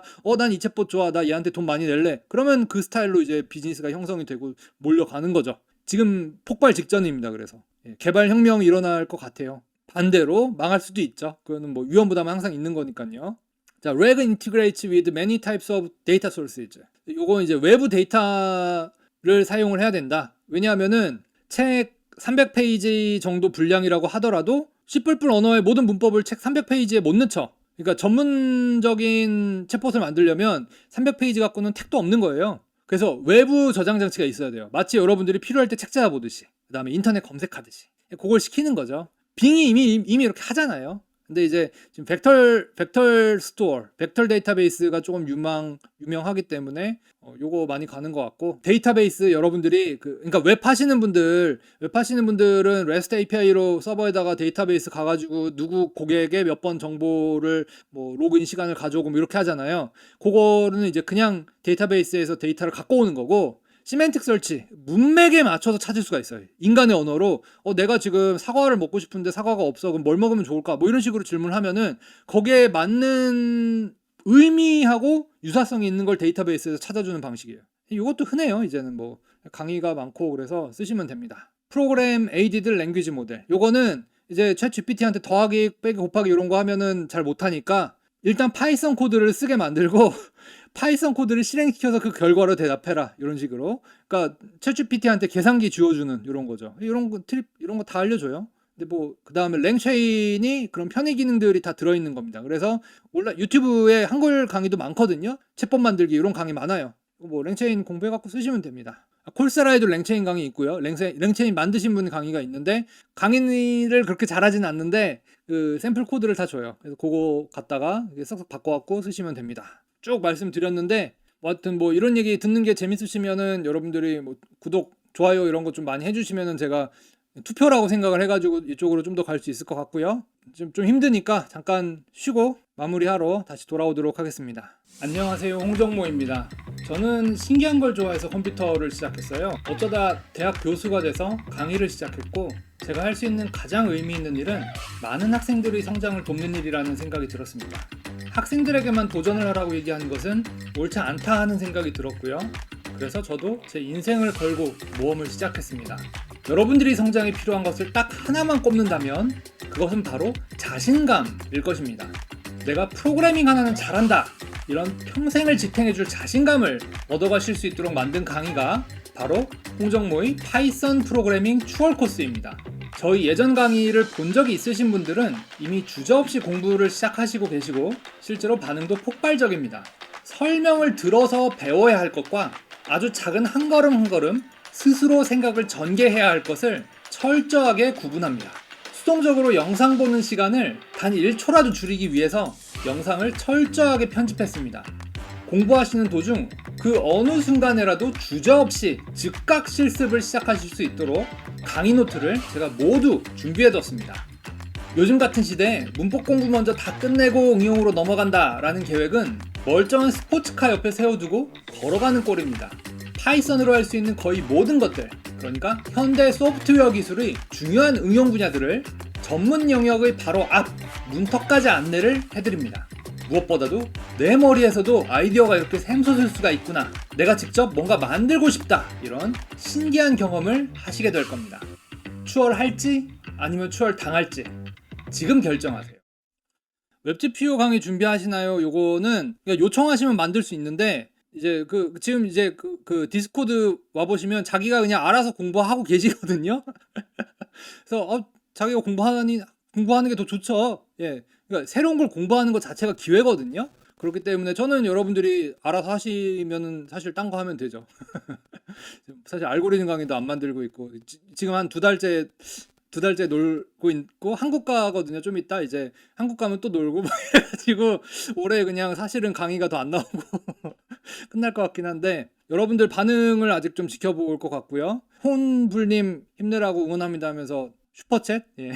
따주는데 감사드리고요. 예, 열심히 하겠습니다. 자, 취직하는 데 도움이 되는 걸 원하시는 분들도 있고 기반 실력을 키우는 걸 원하시는 분들도 계시고 아니면 코테 준비를 바라시는 분도 계시고 그래서 좀 고민 중이긴 해요. 아이디어는 여러 가지 내고 있거든요. 그래서 좀 이제 쉬고 나서 일 시작을 하면 이제 쭉 만들겠죠. 그래서 지금 아직 내년도 라인업을 결정을 하진 않았습니다. 자, 예, 그래서 LLL과 그래픽스 결합 요것도 좀 생각을 해볼게요. 결국은 여러분들 포트폴리오 만드는 걸 도와드려야 되지 않나 요 생각을 제가 좀 하기 시작했어요. 포토샵 클론 코딩? 그러니까 포토샵 비슷한 걸 하나 만든다든가 아니면은 이제 동영상 재생기 비슷한 걸 하나 만든다든가 거기다가 AI를 붙여가지고 자막 자동 생성 기능까지 붙인다든가 이런 거를 만들면 어떨까? 예, 그런 생각을 조금 하고 있습니다. 원하면 벤처나 진짜로 제품 판매를 할 수 있는 그런 거 생각 중이고요. 포토샵 클론 코딩 엄청 좋을 것 같다. 예, 그래서 인공지능 기술이 들어간 포토샵 만들기. 그러니까 어도비 포토샵에 이것저것 들어가잖아요. 그래서 그런 거 하는 것도 괜찮을 것 같고. 그래서 생각 중입니다. 자, 그래서 오늘의 메시지를 정리를 해보자면은 아까 말씀을 드린 것처럼 굉장히 좋은 기회다. 비즈니스를 새로 구성하기 좋은 기회다. 그러니까 다 나온 얘기들이에요. 한글에 대해서 아직 조금 미심쩍은 면도 있고 그 다음에 세 가지 관점에서 봐야 되는데 엔드 유저, 돈 내는 사람. 여러분들이 이제 그냥 챗GPT 돈 내고 사용하시는 거 아니면 무료로 사용하시는 거 빙이나 바드 사용하시는 거 사용자 입장에서 이 LLM 기술을 보시는 관점이 한 가지가 있을 거고요. 크리에이터, 소프트웨어 엔지니어나 프로그래머 크리에이터죠. 예, 그냥 간단하게 얘기하면은 어떤 챗봇을 만드는 사람. 근데 이제 프로그래밍을 못해도 인간의 언어로도 할 수 있어요. 그러니까 GTP 빌더가 인간의 언어로 이렇게 챗봇을 커스터마이즈 할 수 있도록 기능을 제공을 해주고 있거든요. 그래서 그게 또 굉장한 기회가 될 것 같고 프로그래머라면은 한 번 더 생각을 해서 방금 보여드린 것처럼 이제 AWS에서 조금 더 특별한 기능들을 많이 넣어갖고 또 다른 기회를 찾으실 수 있을 것 같다. 이런 생각이 들고요. 마지막으로 이제 플랫폼을 만든다. 그러니까 제가 볼 때는 오픈 AI 같은 경우는 마이크로소프트 오픈 AI 같은 경우는 플랫폼 앱스토어를 갖고 싶어 하는 것 같고요. 그 다음에 MS나 아마존 같은 경우는 플랫폼이 되고 싶은 것 같아요. 근데 플랫폼은 조금 과장일 수도 있고 이제 일종의 클라우드 서비스 제공자가 되는 거죠. 그러니까 쇼핑몰을 한다 그러면은 옷은 어차피 같은 공장에서 만든다면서요. 제가 이제 쇼핑몰 사업을 해본 건 아닌데 들어봤더니 그러니까 파는 사람들은 인스타그램 인플루언서들이 여러 사람이 옷을 팔지만 디자인도 조금씩 다르지만 결국 만드는 건 동대문 어디 같은 공장에서 만든다고 그러던데 그럼 결국 그 공장은 인플루언서 누가 망하든 누가 잘 되든 상관없이 돈을 계속 벌 거 아니에요. 그래서 그걸로 가고 싶어하는 사람들도 있는 것 같고 이 시점에서 한국의 IT 대기업들 카카오 네이버 정도가 되겠죠. 삼성도 이번에 챗봇 얘기가 나왔다는 것 같은데 이제 일반에게 공개는 아직 안 됐기 때문에 우리가 아직 평가할 수는 없을 것 같고 내년쯤에 갤럭시에 탑재가 된다고 그러니까 이제 그때 볼 수가 있겠죠. 비즈니스 모델을 어떻게 가져갈지 좀 기대가 되고요. 그 다음에 앱스토어가 처음에 나왔을 때 개인 개발자들이 그걸로 대박낸 사람들 많죠. 몇 대가 먹고 살 돈을 그냥 한 방에 번 사람들 많죠. 이것도 저는 꽤 기회가 될 것 같습니다. 그래서 그런 느낌 좀 갖고 있고 다만 자기 콘텐츠가 중요하다는 거는 변하지 않는 것 같아요. 의외로. 그래서 제가 대학에 있다가 대학에 있는 상태에서 이것저것 시도를 많이 하다가 사실 저는 지금 강의를 판매하는데 강의 판매라기보다는 콘텐츠 제공자라는 입장으로 비즈니스를 하고 있거든요. 콘텐츠 제공자가 굉장히 중요하다는 걸 느꼈었고 어떻게 얘기하면 그냥 책 쓰는 작가? 예. 뭐 그런 그런 느낌으로 강의 만들고 있는데 이제 조금 넓게 보면 콘텐츠 제공자가 되는 거죠. 강의 콘텐츠를 제공하는 사람 입장으로 가고 있는데 이제 결국은 그 콘텐츠를 만드는 사람의 중요성이 흔들리진 않았다. 여러분들이 비즈니스를 보실 때 챗 GPT가 이렇게 나와가지고 뭐 대박 인공지능 뭐 흔히 얘기하는 뭐 AGI 같은 게 나와가지고 뭐 모든 콘텐츠를 다 자기가 인공지능이 만들어가지고 콘텐츠 제공자들의 자리까지 없어지는 거 아닐까라는 불안감? 프로그래밍을 한다는 것도 어떻게 보면 콘텐츠를 제공하는 거거든요. 컴퓨터 뭐 애니팡, 그죠? 애니팡이나 플래피버드 같은 게임을 만들어서 제공한다는 것 자체가 사람들이 즐길 수 있는 콘텐츠를 만든다는 게 결합되어 있는 개념이기 때문에 그런 비즈니스까지 다 사라지는 거 아니야라고 불안감을 느끼셨을 수도 있어요. 그 챗GPT나 뭐 AI가 코딩해요 이러면서 저한테 불안감을 표현하신 분들 굉장히 많거든요. 예, 그런 분들 굉장히 많았기 때문에 저는 그걸 봤어요. 근데 지금 시점에서 봤을 때 이 오픈 AI나 AWS가 비즈니스 모델을 제공하는 걸 보면은 결국 크리에이터, 저는 컴퓨터 프로그래밍도 크리에이터의 영역하고 많이 붙어 있는 시점으로 가고 있다고 보고 있거든요. 반대로 크리에이터들도 최소한의 코딩, 하다못해 프롬프트 엔지니어링이라도 해야 되는 시대가 되는 거죠. 그래서 그런 시대로 가고 있기 때문에 인공지능이 내 일자리를 다 없애버릴 것 같다. 그 불안감은 저는 오히려 이제 조금 멀어지고 있는 것 같고요. 대신에 생활 깊숙이 들어올 준비가 됐다라는 느낌이 확실히 듭니다. 많이 들고요. 그리고 그 시점에서 여러분들이 좋은 기회를 잡으셔가지고 여러분들 뭐 인생을 한 방에 키우는 성장할 수 있는 그런 기회가 생기실 수도 있지 않을까, 한 번쯤 검토를 해보시면 좋을 것 같다, 이런 느낌을 받았습니다. 자, 그래서 오늘 또 많은 분들 와주셔가지고 여러 가지 말씀드렸고요. 뭐 다시 말씀드리지만 뭐 제가 뭐 특별한 비밀 정보가 있어가지고 이런 얘기를 말씀을 드리는 건 아니고, 뭐 제가 볼 때 올해 좀 취직이 잘 안 된다던데, 뭐 불황이라던데, 뭐 이런 것 때문에 약간 불안하시거나 뭐 좀 힘드시거나 이런 분들도 계실 것 같아요. 그런데 제가 볼 때는 불황일 때 오히려 이런 반전이 나오거든요. 근데 그리고 실제로 오픈 AI가 굉장히 잘해주고 있다라고 느끼고요. 마이크로소프트나 그 AWS 같은 회사들도 좀 같이 커갈 수 있는 방향으로 좀 진행이 되는 것 같아가지고, 뭐 어떤 면에서는 지금부터 또 많은 분들이 또 뭐 큰 일을 이루실 수도 있는 상황이 될 수 있지 않을까, 뭐 이런 생각이 좀 듭니다. 자, 그러면은 오늘 또 많은 분들 와주셔서 감사하고요. 뭐 또 여러분들이 그 구독하고 좋아요 눌러주시는 게 전부 투표라고 생각을 해주셨으면 좋겠어요. 그래서 제가 사실 저는 이제 여러분들을 위해 제공할 수 있는 건 많이 있거든요. 뭐 다양한 측면에 제 유튜브 채널을 보시면은 옛날 영상들 보시면 뭐 중구난방이라고 볼 수도 있겠지만, 바꿔 말하면은 많은 다양한 것들을 여러분들을 도와드리는데 사용할 수 있다, 이렇게 보실 수도 있기 때문에 아직은 제가 뭐 10만 정도 유튜브로 성장을 하려면 방향을 좀 더 찾아야 된다고 생각이 들어요. 그래서 여러분들이 좀 도와주셨으면 좋겠습니다. 그러니까 구독자 수를 늘린다는 측면에서도 도와주시는 거긴 하지만 이제 제가 방향성을 찾아가는데 도움을 좀 많이 주셨으면 좋겠습니다. 그래서 저는 뭐 여러 가지로 여러분들 도와드리는 걸 직업으로 살려고 노력을 하고 있으니까 여러분들도 제가 좋은 방향을 찾아갈 수 있도록 서로 이렇게 도우면서 같이 성장하는 시간을 보내면서 살았으면 좋겠습니다. 다들 좋은 하루 보내세요. 다음 기회에 또 뵙겠습니다. 감사합니다.